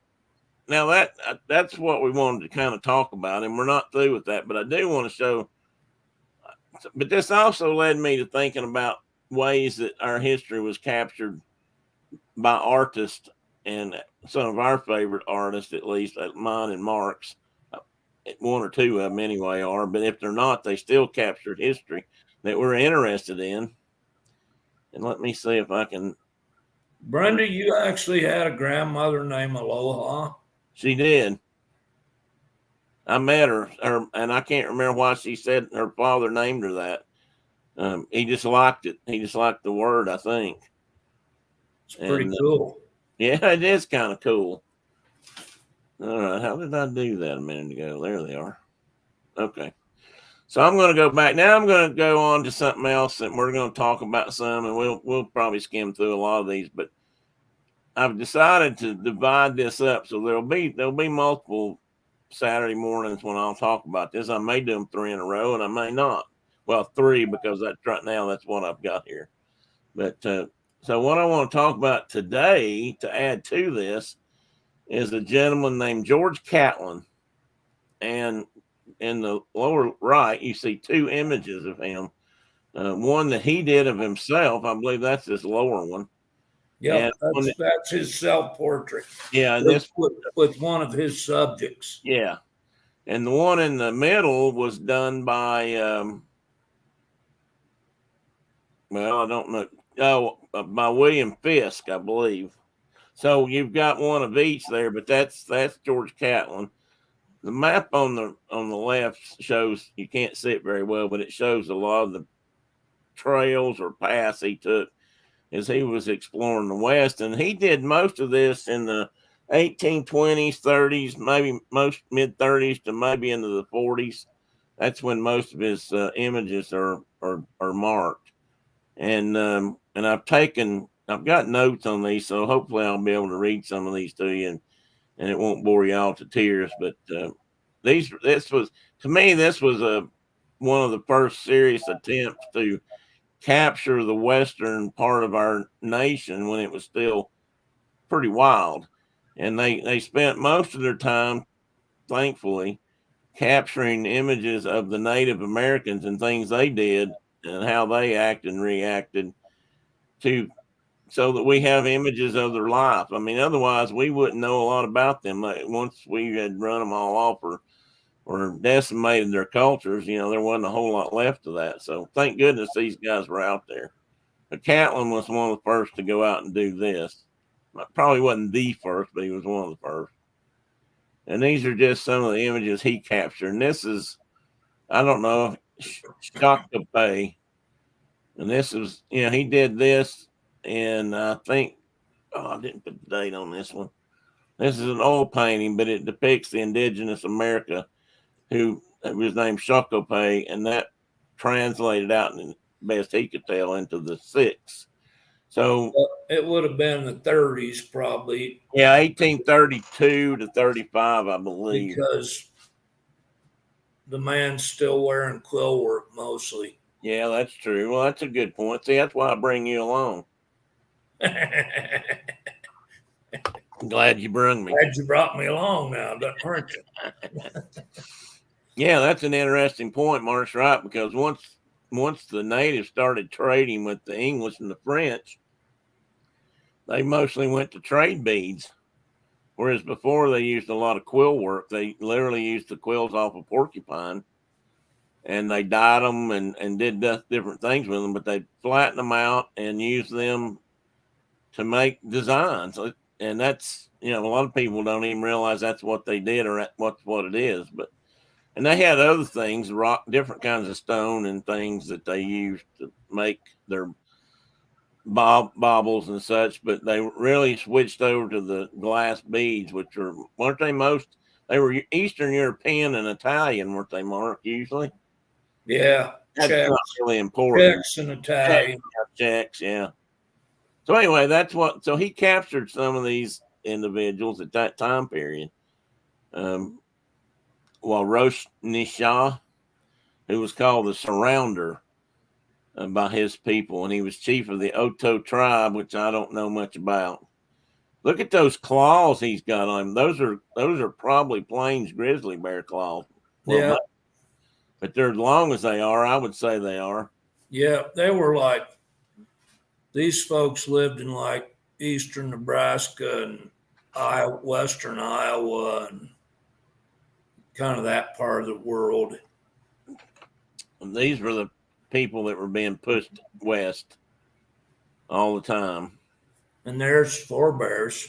Forebears is down there, and unfortunately I didn't have a bigger picture of him. If I made it bigger, it was not, the resolution was really poor. But again, there's a chief that's actually dressed in ceremonial wear. He's got a headdress of some sort on, and that's not something they wore every day when they went out to shoot Custer or anything. This was, we have this image of this because of the movies and Western TV shows and Western movies that we think they always went out dressed in full regalia, and they didn't. Chances are they'd attack, they'd be half naked and maybe wearing a headband with a feather in it or something. But, or some sort of a hair top knot or mohawk or whatever they happen to do in their particular tribe and society. I thought this was an interesting picture. This reminds me of the Sundance. But It this is the Sundance. Well, not according to this. Well, yeah, it may be, but they called it the Mandan Okipa ceremony, which could still be the Sundance. Which was the Sundance. But this is those tribes that had the big earth lodges. Yeah. So Mandans and Pawnee and people like that had these big earth lodges they lived in part of the year. Part of the year they lived in teepees when they were chasing buffalo or whatever. But this was kind of a extreme version of the Sundance where they literally lifted them up in the air. And these people, these warriors, these braves are alive. They're not dead. Yeah, and if you look at it, there's a movie out. There's a movie called A Man Called Horse. Yeah. That this ceremony is pretty well, probably fairly accurately captured in. Yeah, it is. Yeah. And it shows what they went through, and different tribes out in the Midwest or that prairie plains Indians did it differently. But I thought this was kind of interesting because it's the Mandans in one of those big lodges, those mud domes that they built, and Mandans were very interesting. If he hadn't captured this, the Mandans didn't last much longer. They were pretty much eradicated or merged with other tribes by the middle of the century, if not before. And, Lewis and Clark were out there in 1903 to 1906 area. And the Mandans actually took them in their first winter they took on their travels going up the Missouri River. The Mandans took them in, and they stayed with the Mandans. Actually, they may have stayed with them going up and down. And But that, coming down, they didn't stay over winter. They were coming down pretty fast. It's a lot faster. The funny thing, it's a lot faster to come down river than it was to go up river. It took them 3 years to get to the Pacific coast, I think, and it took them like a couple, 3 months to get back to St. Louis once they came back. But anyway, the Mandans. the Mandans and the Hidatsas, who they were their allies, Yeah. and maybe Arikaras or Rikaras, they all got, they took those people in, or the Mandans and the Hidatsas did. The Arikara were fighters, but they all were rewarded with a good old dose of smallpox. Yeah, which Decimated their tribes. They still exist, but there aren't very many of them. No, and they're probably not as pure blood as they were then. They all live in North Dakota now, I think. Yeah, and these folks were interesting because they were often reported to have lighter skin or different color hair than most natives, and blue eyes or hazel eyes. And many people think that they could have been more related, or maybe even were a mixing of some of the early whites that had come to the New World and disappeared. I've even read a story that says some of the early explorers that came into the East Coast and perhaps traveled west and became part of the Mandans back in the early, 1100s, 1200s. And when I say this is on stuff that's going on, research that's going on right now about Vikings and Templars and people that may have come over here exploring early on that they didn't know about, or we didn't talk about or know about. They're discovering a lot of really cool things right now about some of these cultures and how they're related to some of ours. But anyway, that's another topic. Well, and I've read stories about how their language is closer to Welsh than it is to anything else. And it's like, well, let's prove that. I'd like to see it proved. It may take a while. It's very hard when you start trying to disrupt history, it's very hard to get people on your side unless you got some really hard proof. And even then, it's not always easy. We do not like to rewrite our history books. We're going through that today in our schools. And this is another one, and I don't know. He who puts out and kills. Oh, he was Choctaw. And I'm going to believe Choctaw that moved west, probably to the native. Well, let me read this to you in case you can't read it. This is, I can't say this name, Oshola Tubi, maybe. And he died in about He who puts out and kills. Huh?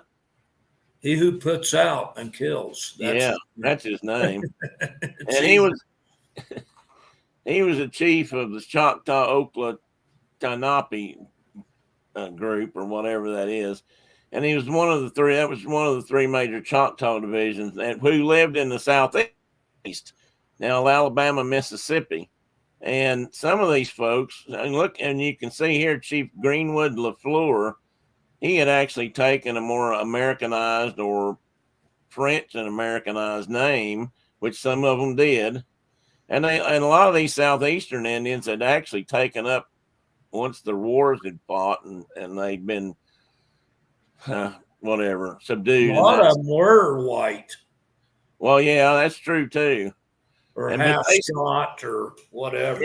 Yeah. Well, they stayed in Mississippi and they tried to take up more white man's ways, if you will, by farming and building cabins. The Cherokees lived in cabins. Some of these folks did.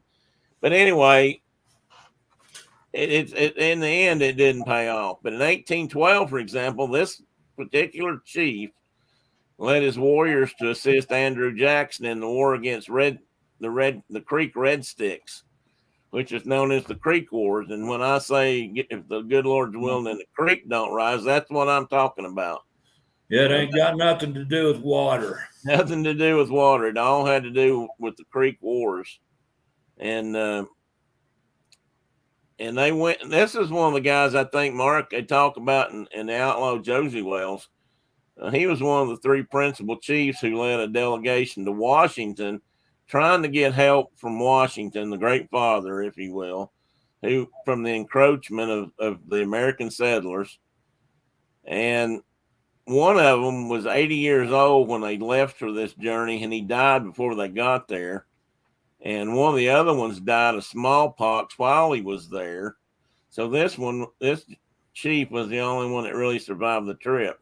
And then they went to Oklahoma Yeah, they signed the treaty of with the the Dancing Rabbit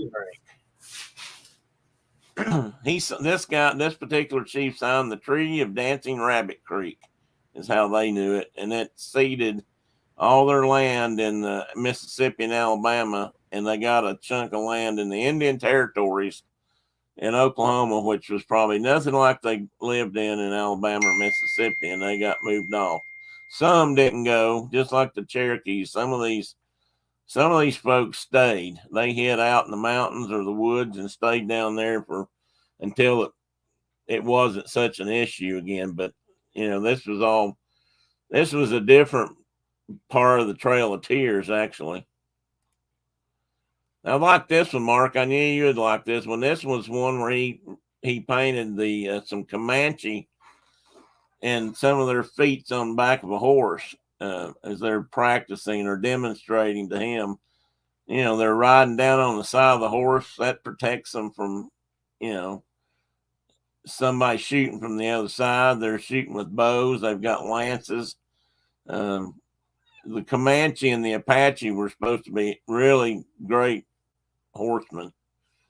And I thought it was cool that he tried to capture some of that. Again, that's not something we ever would have seen today on any kind of film because cameras weren't around if somebody like Catlin hadn't gone out and painted it. And this today I'm going to run through some of his stuff, but I'm only going to talk about him today because if I tried to talk about what I consider the three main artists of that day, or at least two of them, I'd be here for a while. I'm always here for a while anyway.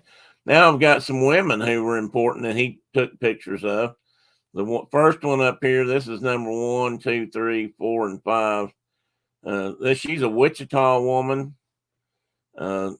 This second one here her name was Woman Who Lives in a Bear's Den. I'm not sure if she was Wichita also or not. The next one over here was called Sweet Scented Grass. Her name was Sean Shaw. I'm sure I'm saying that wrong. And in this photograph, she's supposed to be the 12-year-old daughter of Bloody Hand. And this one, again, was done about 1932. The one over here is called Kunzayami, or Female War Eagle, which made me wonder if she didn't go into battle. There were women that fought. Indian cultures were just as diverse or split up in many ways as ours are today. We just don't think about it that way or know about it. There were women who fought. Most of the women didn't. There were also men who didn't fight and lived with the squaws and the women, and they weren't necessarily shunned or looked down upon. That was just their choice of life. And the last one is A Pretty Girl or Mint, Shakoka. And I don't know. It didn't say what tribe she's with. This one, I've got two of these. They're not at the same location, but this is kind of interesting because I've read about this too over the years.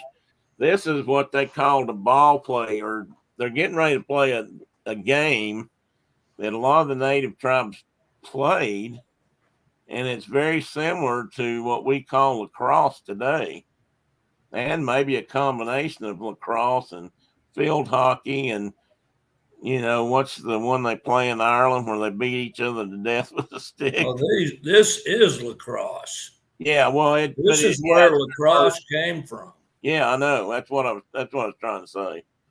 And so here we got them getting ready for it, and then right here, I believe my next slide is not the same place, mind you, but this is a painting of when they were all at it. And look at the number of men out there playing this game.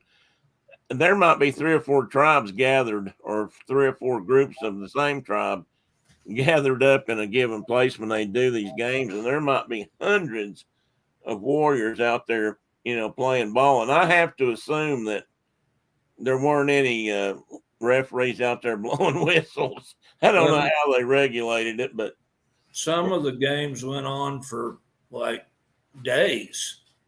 Yes, they did. And they called this the little brother of war.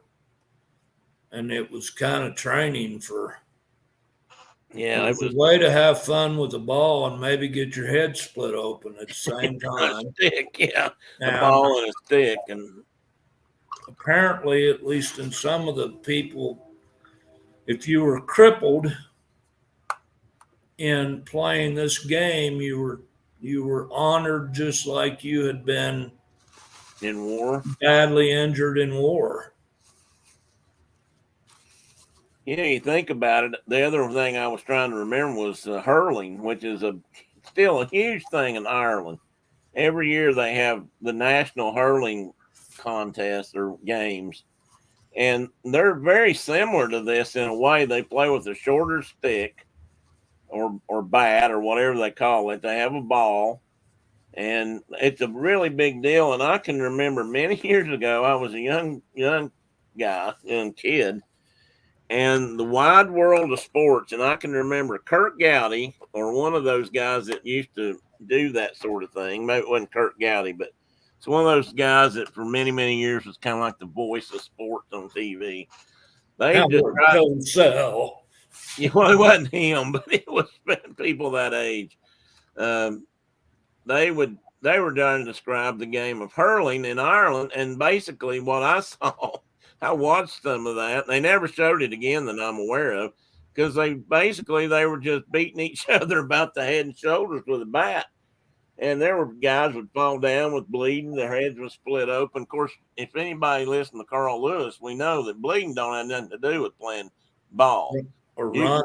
He probably saw cheetahs out there bleeding severely, or cougars probably bit them and they bled severely, and they still played ball. But that's a Saturday Night Live joke, in case you don't know. But this was taken, they think, about 1846, 1850. Fastest man in the world. Fastest man in the world. Carl Lewis. Bleeding don't have nothing to do with running. Not a thing. But anyway, this was a huge thing in Native culture. And again, no photographs of this exist that I'm aware of. And Tina, these are all paintings. These are all paintings. Not all this is like 1830s, 1840s. Yeah, I think he painted. Well, he may have. I don't remember what year he died. But he painted. Most of these are dated from the 1830s to the mid 40s. And a lot of them came. He went west sometime in the early 30s, and then he came back and he put on like his first big display or exposition of all the photos and things, or not photos, all the paintings and drawings and things he had done while he was out there. And I'm sure he was trying to sell them. That's how they made their living. But unless he had a sponsor that was putting him up and paying for all of his stuff. But he traveled. He traveled with the Native Americans. I don't know who all accompanied him, but these were images that he either watched himself or had described. But these were real things that he saw and knew about that we wouldn't have had any recollection of. But this is an example where there's a large number of tribes people moving up the hill, and what they're doing is they're carrying their canoes and stuff over this waterfall or around this waterfall. This is a Ojibwa portage around the Falls of St. Anthony, which I'm trying to remember. Is that the ones that Sault Ste. Marie? That might be the Falls of St. Anthony. I didn't look that up I should have before I came in here. But I think that's where it's at. Somebody else can look that up. I'd appreciate it. I don't know if Mark's still in there. I can't see it right now. I'm here. Okay, you're here. But I thought this one was interesting. He drew this of, they were attacking and killing grizzly bears I don't know if they would take on two or not, but they certainly might have taken on one. And to me, this kind of reminds me of what event, in Europe had, what's the word I'm looking for? Had evolved into like bullfights. Those things probably were reminiscent or depicting, how their native brethren, original ancestors, took wild game or killed a bull. In this case, it's a bear. These look like plains grizzlies too, because look at those claws. The plains grizzlies were long gone by the mid-century, I think, but they had really long claws because they were out and they were digging in the prairie grass area, which had deep and strong root systems that they had to really be able to dig into to get down in and whatever they were after. Bears eat everything, green and live, both green and red blooded. So they were probably digging for anything, but they had really long claws. If you see them today, they're old or they're reproductions because they no longer exist. I thought these were interesting too, and I have to assume. Well, I want to think that these were painted from from Oklahoma or after the Seminole Wars, but I don't think Osceola ever went to Oklahoma. I could be wrong about that, but these are both Seminole, and Osceola was a very famous Seminole warrior. And I don't think, or he was also known as the Black Drink, warrior of great distinction. I don't think he ever surrendered. I don't know, the Seminoles were pretty well known for not signing treaties. They kind of fought to the bitter end, but they lived in an area in Florida. They were like where nobody really wanted to go anyway at that time. So, they kind of were able to hide out and stay there. They didn't get, some of them got transported, but not all of them. Osceola died in prison. Did he die in prison? Yep. They caught him, but they it was caught in him. the East. It wasn't, they didn't take him to Oklahoma. Yeah, I didn't think he ever went to Oklahoma. So I don't know. This other guy, he was called Mickey-Nopaw, and he was another chief about 1938, but I don't know anything about him. And he may have been in Oklahoma, maybe not, but I thought it was unusual that there were Seminoles in these paintings but he traveled a lot. He went, if you look at that map, you can see that he actually did travel up through Florida at least once. So maybe that's where these came from.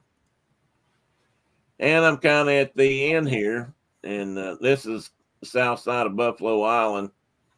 And if you look, he while he doesn't do a lot of detail, I mean, he does do some. And in this picture, not only is he depicted the natives coming in, and what I believe along the Missouri, isn't it, Mark? I think so. I think it is. But he's showing buffalo berries here in the foreground, which would have been something that they would have been probably gathering. And, he's obviously put those in there because they were there. And that's a good thing, because that may be a record of where this berry, this bush, this shrub, whatever grew in the mid 18th century, 1800s, not 18th century. And then he's got those Badland buttes there that showing the different colored bands. Yeah, that's cool. There's probably dinosaur bones right there. Probably dinosaur bones in there somewhere. That's right. That lower dark mark is probably where it flooded up. And actually, he's depicted this pretty well, because if you look, it's at its highest point in that bend. And if you know much about hydraulics or how water flows, it does rush in. When it hits a bend, especially in flood stage, it does sweep up and come back out. And it will wash that area out worse than it does others.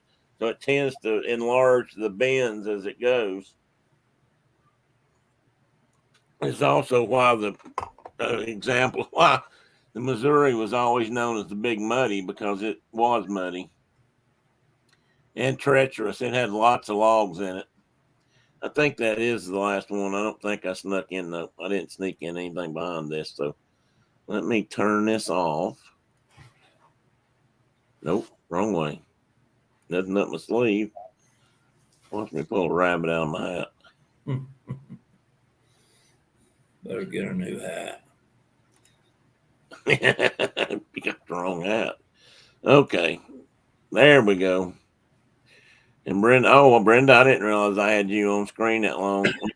Tina says, when you forget history, you're destined to repeat it. This is my fear. Humans have the ability to pass information down through generations. If we don't retain it, we will suffer the consequences. And I think you're right, Tina. That's what, and here's what bothers me about that. Not only is our history possibly being lost because it's not being, preserved and saved in ways that we're sure that it'll still be here 100 years from now.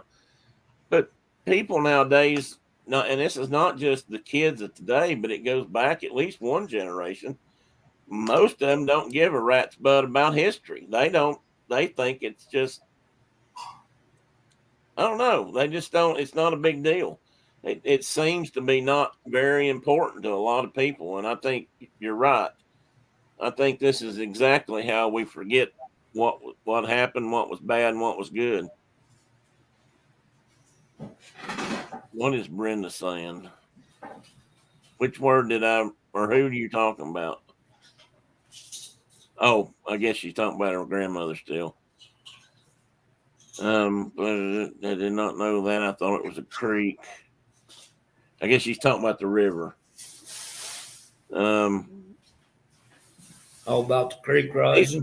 Yeah. These were all. Oh, no. Okay, yeah. I guess that's what she meant up there. Training exercises. Well, these are old pain. Yes, they were, Mike. They were, and most of these are in the Smithsonian now. I put it on there on a lot of them. That SAAM is the Smithsonian. One of them stands for American Art Museum or something like that. Maybe that's what it is, the Smithsonian American Art Museum or Art of America Museum, something like that. And so a lot of Catlin stuff's in there.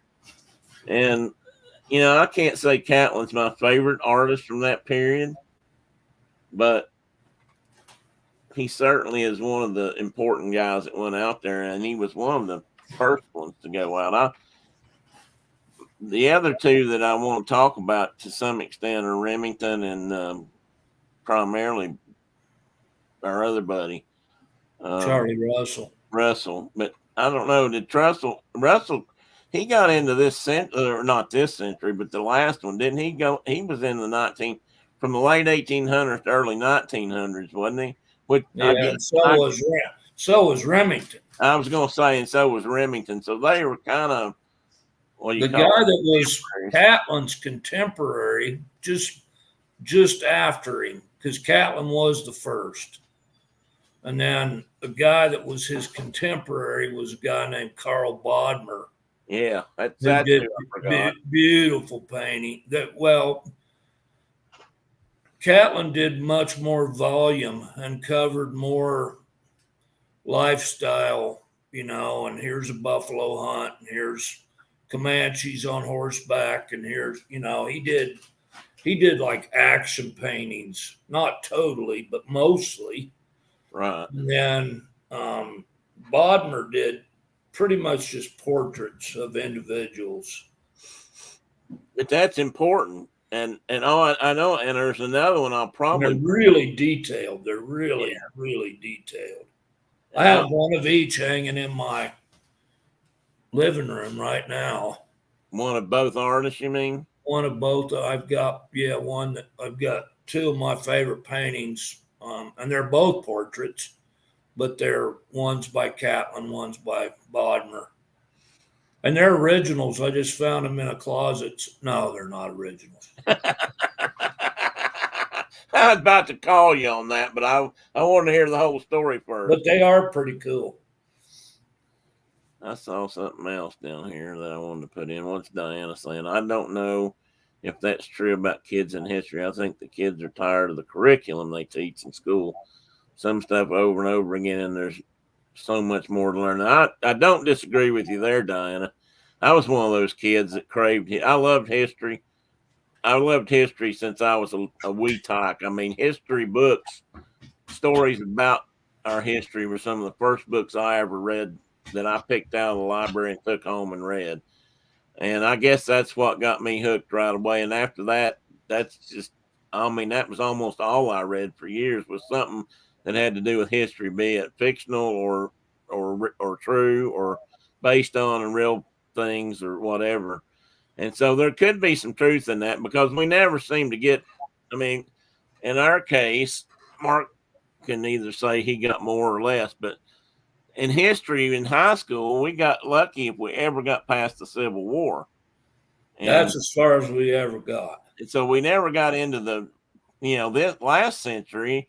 And I knew very, very little, for example, about the World War.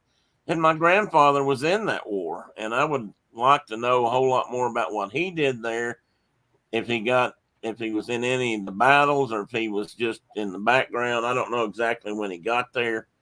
I heard that he had something to do with the horses, or he worked with horses. Hey, Doug, welcome in. Good morning. And I don't know for sure if that's true. He could have been a teamster. I mean, they used a lot of horses in World War One, both as cavalry mounts and just pulling wagons and cargo. And I would love to, but we never really learned about that, much less get all the way up to the Second World War. But, but what stuff is taught over and over. Oh, like you said, there's way too much to be taught, to be teaching. So I don't know if this is what she's saying, Tina, but I felt like every time I had a history class when I was in middle or till I got to high school, was they started at the same place and they seemed to always end at the same place. The difference was, by the time you got to high school, you might have got a different emphasis on a different part and it was more detailed and the tests were a lot harder. But it's a lot of times it was basically the same story. The Pilgrims landed here and we got all the way up to the Civil War and then everything stopped. I mean, that's kind of how it was where I grew up. And so I kind of understand that. Yeah, when we got to the Civil War in high school, Markham, yeah, that was his deal. And that was his deal. Yeah, exactly. And that's where we never got to the Plains Indian Wars or any of that. They never talked about any of that. They might have hit the Alamo because, hooray for Texas. Yeah, but they didn't talk about everything else. Markham saved all his time for the Civil War, and which was fine. I mean, if we'd had a class called the Civil War. Yeah. And I'll tell you something else, and then you can agree or disagree or say it didn't matter, but we learned very dang little about slavery in any form. But most I remember, I'll never forget this either, is I had one teacher that used to say, well, the whole war didn't have anything to do with slavery. Slavery would have ended because of the cotton gin, which was actually not true, because the cotton gin actually brought about. Seemed like it was increasing through the war. It did, because with the cotton gin, they needed more slaves to pick it. They still didn't have a cotton picker. Right. With the cotton gin, they could clean and sell more cotton, so they needed more slaves to plant it, pick it, and get it to market so they could use the gin on it. So, it really changed that. But that's this is not today's topic. But, I mean, we didn't talk about that, just like they don't want to talk about it today. And I'll get off that soapbox before I get up too high on it. But, we really need to know a lot more about that stuff. So when I grew up, even though I didn't think I was a supporter of the South, if you will, we really didn't know any better growing up, because I really had teachers that taught it like, the South, heroes of the South were great Americans. And at my age of 66 now, I don't believe that's true. But anyway, that's another topic for another day. But yeah, Chuck said the same thing. Hi, Chuck. But they're probably afraid to teach. Yeah, they probably are. They are afraid to teach it. I mean, I hear that now when they start talking about critical race theory. one of the big complaints about that is they're afraid if they really teach about slavery and what really went on in a lot of cases in that era of the South, is it'll make their kids feel ashamed, and they don't think they should do that. They don't want them feeling guilty for something they had nothing to do with. That may be true, and I don't disagree with that, but I also don't think there's anything wrong with a little bit of humility once in a while. I mean, we kind of need to understand that everything we grew up thinking we knew was not always true. But anyway, I think it's more important to teach all of our history, and I just don't think we can get there. Maybe someday we will. I don't know. Mike says, my hope. Nah, there's no way. What Mike said? No, I mean we're not going to get there someday. Oh, you don't think so? Maybe not. Well, I like to try to be optimistic. My hope with the youth of today is that everyone learns from our mistakes and learns how to move forward in life. Well, you know what, Mike? I think that's what most generations of parents hope. And I don't know. I guess time will tell. We'll see. And I agree, Tina. I agree, but I am afraid a lot of it got ignored for a long, long time. But there ain't nothing we can do about that. No, we can't change it, and we can't fix it, but we can acknowledge it. We could address it differently now. Yes. But there ain't nothing we can do about the fact that we didn't get taught certain things. No, we can't. We can't. Oh, but yeah, we can only hope that it gets fixed. And some of it, I'm like you. I'm afraid it won't ever get fixed. And but that's it's not my fault. It's not your fault. It's not. Maybe it's not even the teachers at that time's fault because they were teaching what they had. History books, and I read my history books in class. They just didn't talk about certain things. They didn't talk about if they talked about the Indian Wars at all, it might have been Custer's last stand. Or, like I said, they might have talked about the Alamo and that battle of, great American heroes against the Santa Ana or something. But I don't know. It's just, but even when I was growing up, everybody didn't love history. I mean, we were an exception. Yeah, I would say that even in our era, most people couldn't have cared less. Brenda, you're still in here. Give us your opinion on that. What do you think about what our contemporaries, our fellow students thought about that? Tina said teachers should be teaching in a way to show how far we've come. That's a good point. We've got kids saying that some things that make them feel bad is the worst day in history. It's the worst day. It just drives me nuts. We've got kids saying that sometimes some things they make that makes them feel bad. Oh, I think I got what you're saying, Tina. But I think what you're saying there is a very good point. I think we need to teach a lot of that stuff so we can realize how far we've come from that. And I think I think one of the problems with resistance of that change is that very thing right there. Somehow or another, we're stuck on that and we can't seem to get past it. And there are so many people that just refuse to even acknowledge that. It's amazing. Maybe not everywhere, but I'll tell you down here it is. I wish it wasn't true. But if we could talk about it and then realize just how far we've really come in the last 150 years, even though we're not there yet, but it is a huge change from what it was. And I'm not trying to make up for that. I'm not trying to take up for anybody. Like Mark said, we weren't there. We can't fix that, but we should learn how to talk about it. Maybe we will. But anyway, I think next week, or maybe next week, maybe the week after. I don't want to get everybody bored to death, but I thought I'd bring out George Russell. I may look up. Is he spell his name Bogner or Bodmer? Vodmer? No. B is in boy. Yeah. Odmer. Do it again. B. Bravo, Oscar, Got it. Delta, Mike, Echo, Romeo.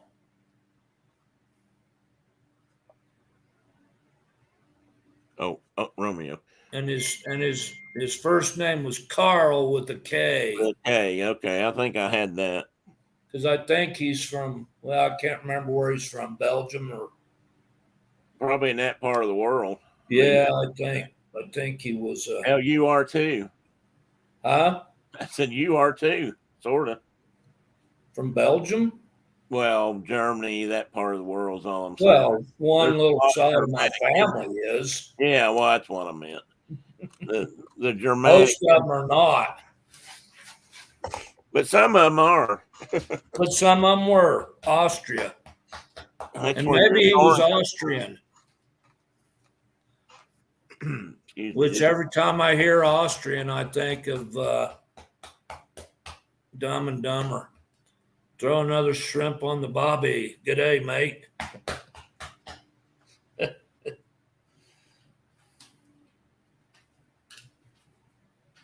Hi, dogs. Oh, I said that's the wrong one, but I was muted. I got to remember to turn it back on. What was the wrong one? When you said Austria, you said. Well, he did. You know, in that stupid movie, Dumb and Dumber, he Oh, walks up. I He don't. walks up to the gal, and he says, "Oh, that's a lovely accent you have." And she said, "He's like, where's it from?" And she says, "Austria." And he goes, "Good day, mate. Throw another shrimp on the bobby." Okay, now I understand. Brenda says, I go through my genealogy. I feel sad when I say that we were slave owners, my family and Tim's. Yes, somewhere in that line, we did definitely have some.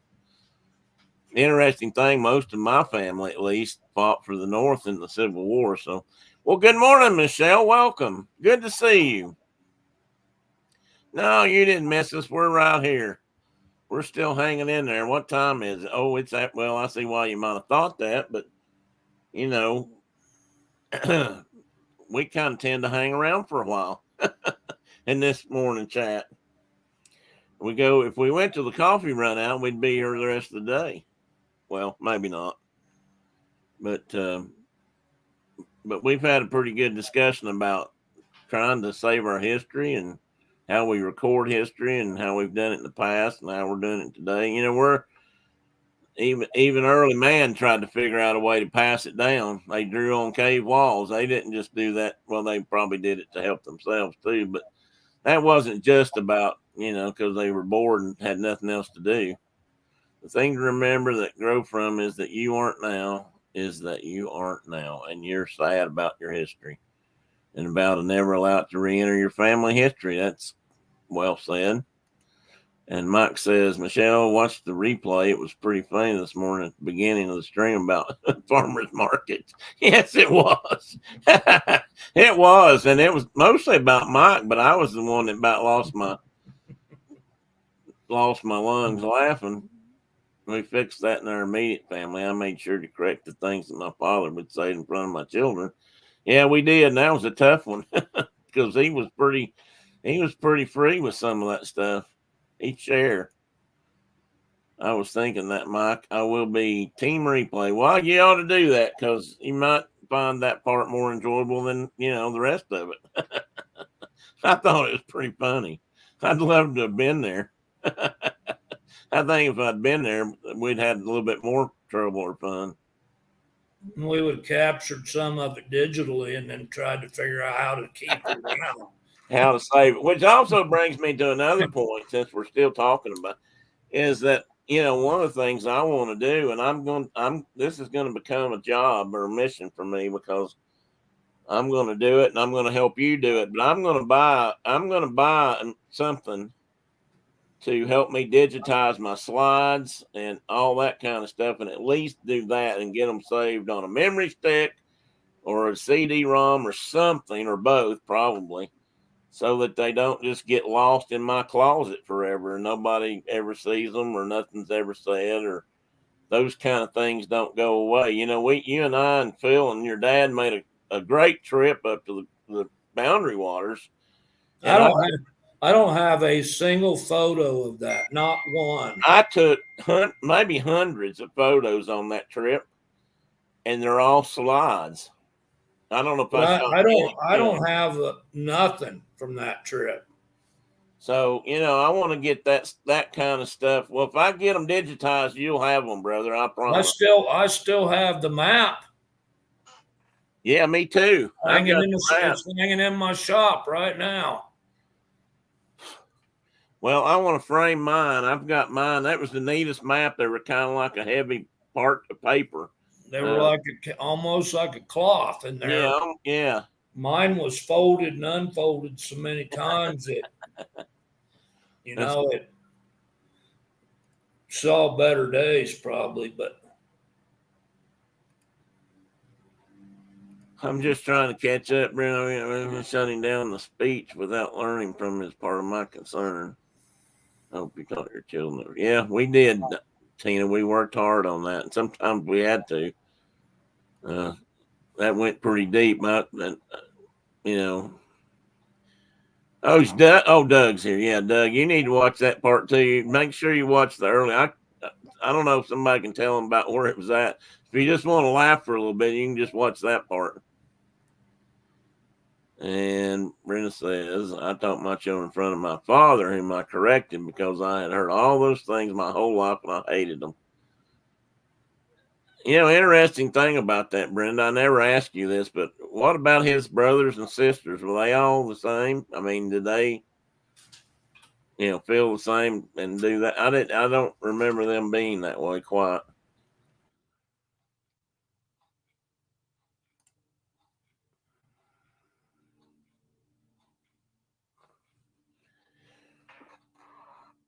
Well, he probably has dog issues, horse issues, or both, or possibly Shauna needed something, but I bet it's got something to do with livestock. Anybody else want to bet? So anyway, if anybody has experience in this, if anybody has bought a machine to, transfer slides and things onto digital format, and you have potty break, it might be. If anybody has some experience with a particular device, I've looked at some. I know the new Kodak has a couple of versions that are rated fairly high. And I don't want to spend a ton of money on it, but I'm not going to buy the cheapest thing out there because I would really like to get something that I can get decent quality from the slides that I spent a lot of time using really good film and a little bit more expensive film, but professional film that I would really like to get saved. I know I've got some shots of some beautiful loons that I would love to be able to share, and just all kinds of other things. How are the injured horses? I didn't hear any discuss. I don't know. That's a good question, Tina. We'll ask him that. He's back as soon as he unmutes. Tina said, "How are the injured horses? We ain't heard nothing about them today. We ain't talking they're about good. Them. They're getting good. The folk. Only one of them's still injured, but she's doing really good." Diana says it might be cheaper to have somebody else do it for them. It might be, Diana, but I've got literally hundreds and hundreds, if not a few thousand slides that I would like to get on there. So I don't know, but it could be, and that's what I want to look into. I know there used to be a place here in town that would do that. And when I was still at school, finishing up my master's, we actually had a machine that we could do that. You probably did too, Mark. I don't know if you did or not, but we had a machine that we could put the slide in, and it would scan it so we could use it in our slideshows, for lectures and or not dissertations, but our what they call orals and stuff. Well, we didn't have digital cameras when I was in grad school. That's true. And I'm older than Mark, but I went to school after Mark. So, but I had carousels of slides that I used. Yeah, we had to well, we did too, but we also had to digitize them sometimes and be able to show them on the projector. Right.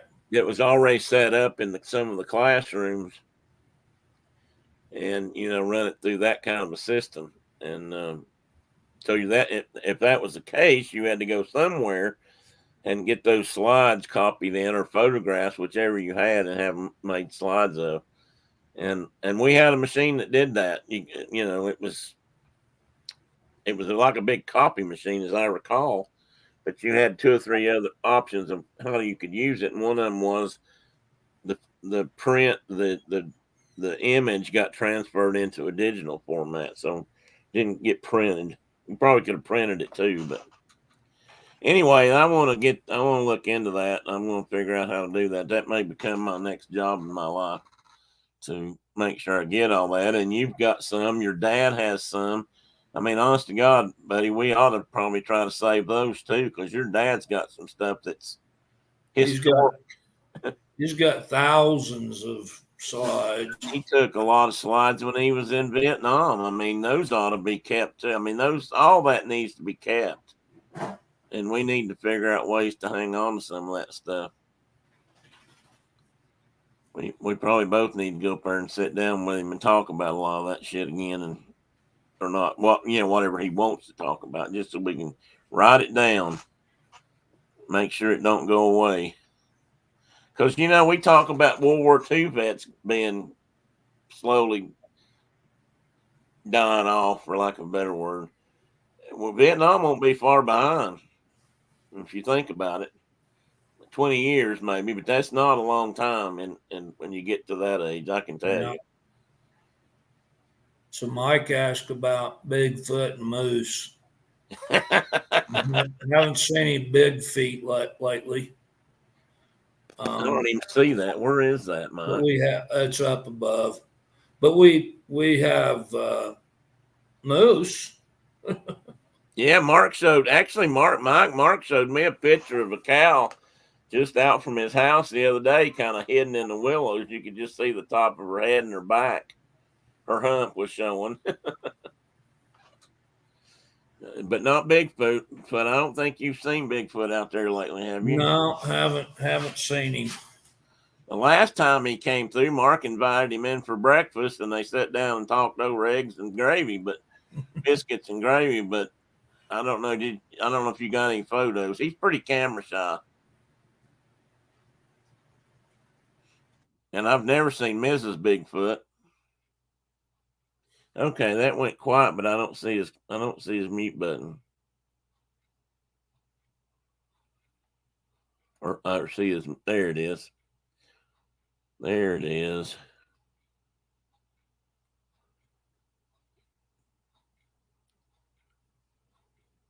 That's a good question, Mike. We'll have to ask him that when he comes back in. I bet there have, because this was a good year. Well, winter. Now wait a minute. Winter was hard, so that may have killed off a lot of calves. But this year is really, I mean, vegetation, because of all the rain and the snow melt they've had, is their vegetation out there. Mark has told me is about as plush and lush as he's ever seen it. They've been talking about hay in their fields, not his alfalfa field, but in his neighbor's hay fields, that the hay is up over their heads, and they've not seen that in quite some time. Let's see what Tina had to say here. My dad had a lot of veteran friends from both Vietnam and World War II that have already passed on. Yeah, I grew up with boys my age that had fathers that were in World War II, and then Korea, and then some of them, not necessarily the fathers that I grew up with, but brothers, were heading off to Vietnam while I was in school. I thought I was going to be going, but they ended it before I got out to have to decide that one way or the other. Yeah, Mike was just asking if you thought there was a lot of calves born this spring. Calves and whatnot. And every cow I've seen on our place has got one with her. Every single one. How often do they have twins? It happens, but it's rare. And they I even did not realize your father was in all three of those wars. That's pretty amazing. I'd like to, I'd like to know a little bit more about that sometime. That's I had an uncle who was in both and volunteered to go to Vietnam, and they didn't take him. He was too old to come back in. He was out of the army, but he did the same thing. They drummed or not drummed him out. They they encouraged a lot of soldiers to leave the army after the war because the army had built up so big because of the war, and they encouraged guys not to stay in a lot of times. So he re-signed up for Korea and went over there and came back and tried to go to Vietnam, and they said, "No, you're a little bit too old now. We're going to wait." So he didn't go to Vietnam, but I have no doubt he would have gone. One of his brothers went, the youngest of the boys in that family. He went to Vietnam, and I don't remember him ever talking about it, but he may have to, some of the others, but yeah, that's a lot of history, Tina. And did he ever talk about any of that? Just that, if you don't mind me asking, because he probably knew and saw a lot of things. Even if he wasn't in theater, he would have been involved in a lot of things. Like my dad, he did a lot of training for Korea, and then didn't like to talk about how many of those guys didn't come home. In the World War II, all of the Korean conflict, yeah, I got that. And beginning of Vietnam before he left the military. Was he in the army?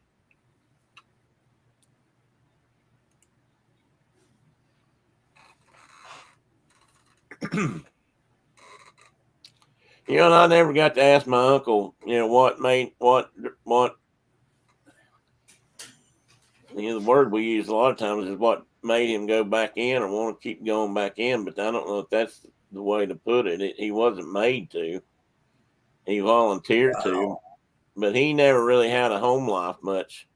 So maybe that was something he did, naturally, or just wanted to be there or felt like that was his place. My dad was at Pearl. Whoa, was he really? I didn't know that, Michelle. That's amazing. and he saw too much. He was in the Navy and the Air Force, Tina's father. Yeah, I bet he did, Michelle. Just being there was a rough go, I'm sure. He was very young, but told me firsthand accounts about it. Wow. I hope you can remember some of that. Not for maybe not for bad reasons, but I hope you wrote some of that down because the firsthand accounts from any soldier are pretty rare in a lot of cases. He was on the same ship with his brother that day. Oh, well, they did a lot of that back then until the Sullivan brothers all died on the same boat. And then they started being a little bit more cautious of that. But that was a common thing up until the Second World War. It was not uncommon for whole towns of young men to go sign up and end up in the same brigade or company or whatever you want to call it and go, "Oh, she wrote a term paper about it. Wow, I'd love to see that someday if you ever want to share it." But, and the Civil War was really bad about that because whole towns would volunteer to go, or all the men in the town might volunteer to go into, the 1st Michigan or 1st New York Regiment of the Hudson Valley or something and go into a battle like Antietam, and only 2 or 3 of them come home. They wiped out whole generations. The First World War wasn't so different from that either. And the United States didn't get the worst end of that because we weren't in it as long. But they said in England that happened. I mean, people would sign up with their hometown brigade or division or whatever they happened to be, and they'd all get killed. What did Mike say? Looks like you found a new topic.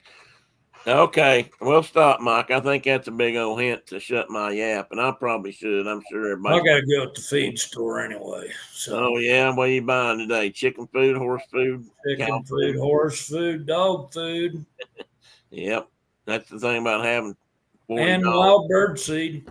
Don't want Oh to forget yeah, the wild birds, y'all.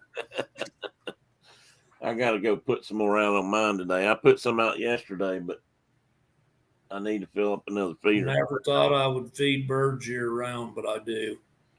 Isn't that something how that works out? Mike said, "Don't forget to pick up some donuts." You coming down, Mike? If you're going to show up, buddy, I'll get some fresh the morning you arrive. Not for the animals, for yourself. Well, anyway, folks, I guess I've talked enough. My voice is about gone.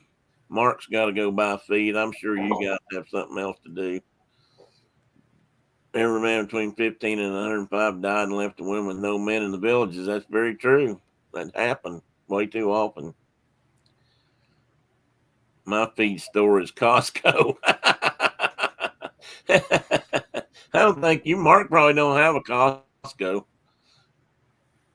There And ain't Michael, one. The closest one to us is 3 hours away. So oh, there is one up there though. Well, no, that's not in Wyoming. I got to drive to Utah for it. oh well, okay. It's in Utah, 3 hours And I, away. and I don't go. The No, I girls, the, no. the girls all pack up and go down there, and I'm like, you can count me out.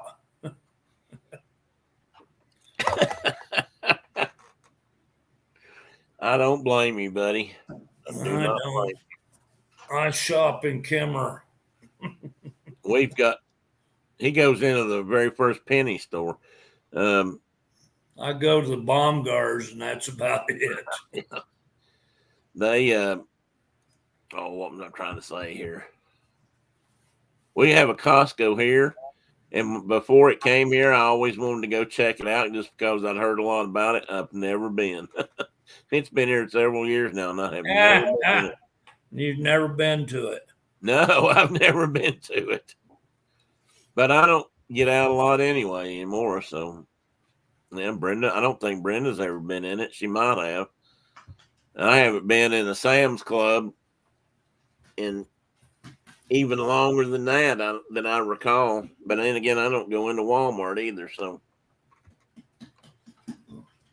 but anyway, oh, Tina says they don't have a Costco either, Mark. It's like going to Walmart. It's like going to the zoo. Yeah, isn't it though? All right, everybody. I'm gonna cut loose and let people go get about their lives. Thanks, everybody. I I'm appreciate out. everybody coming in. See you, Mark. Talk to you later, brother. And I'm sure people have things to do. I think there's 2 baseball games on today. We're down to about 4 games, maybe 3. Yeah, maybe 3. The international championship, the U.S. championship, and then they play each other. So I guess it's 3 games. 1 or 2 of them are today, and the others are tomorrow. So and then that part of baseball's over. Yeah, everybody have a great Saturday, great tomorrow. Hope everybody has a good week coming up. And everybody take care of yourself. If anybody gets bored and wants to talk, give me a call. And I'll try to be on again Thursday night. I'll try not to get my days mixed up and forget or get into something Thursday and not end up with a show. So I'll try to be there. So I'll see some of you Thursday night. And those that don't, you'll wish you'd been there. Well, maybe not. But I'll see you next Saturday. Everybody have a great weekend. Bye bye. And I love y'all. Thanks for being here. Say bye, Teddy. Teddy says bye.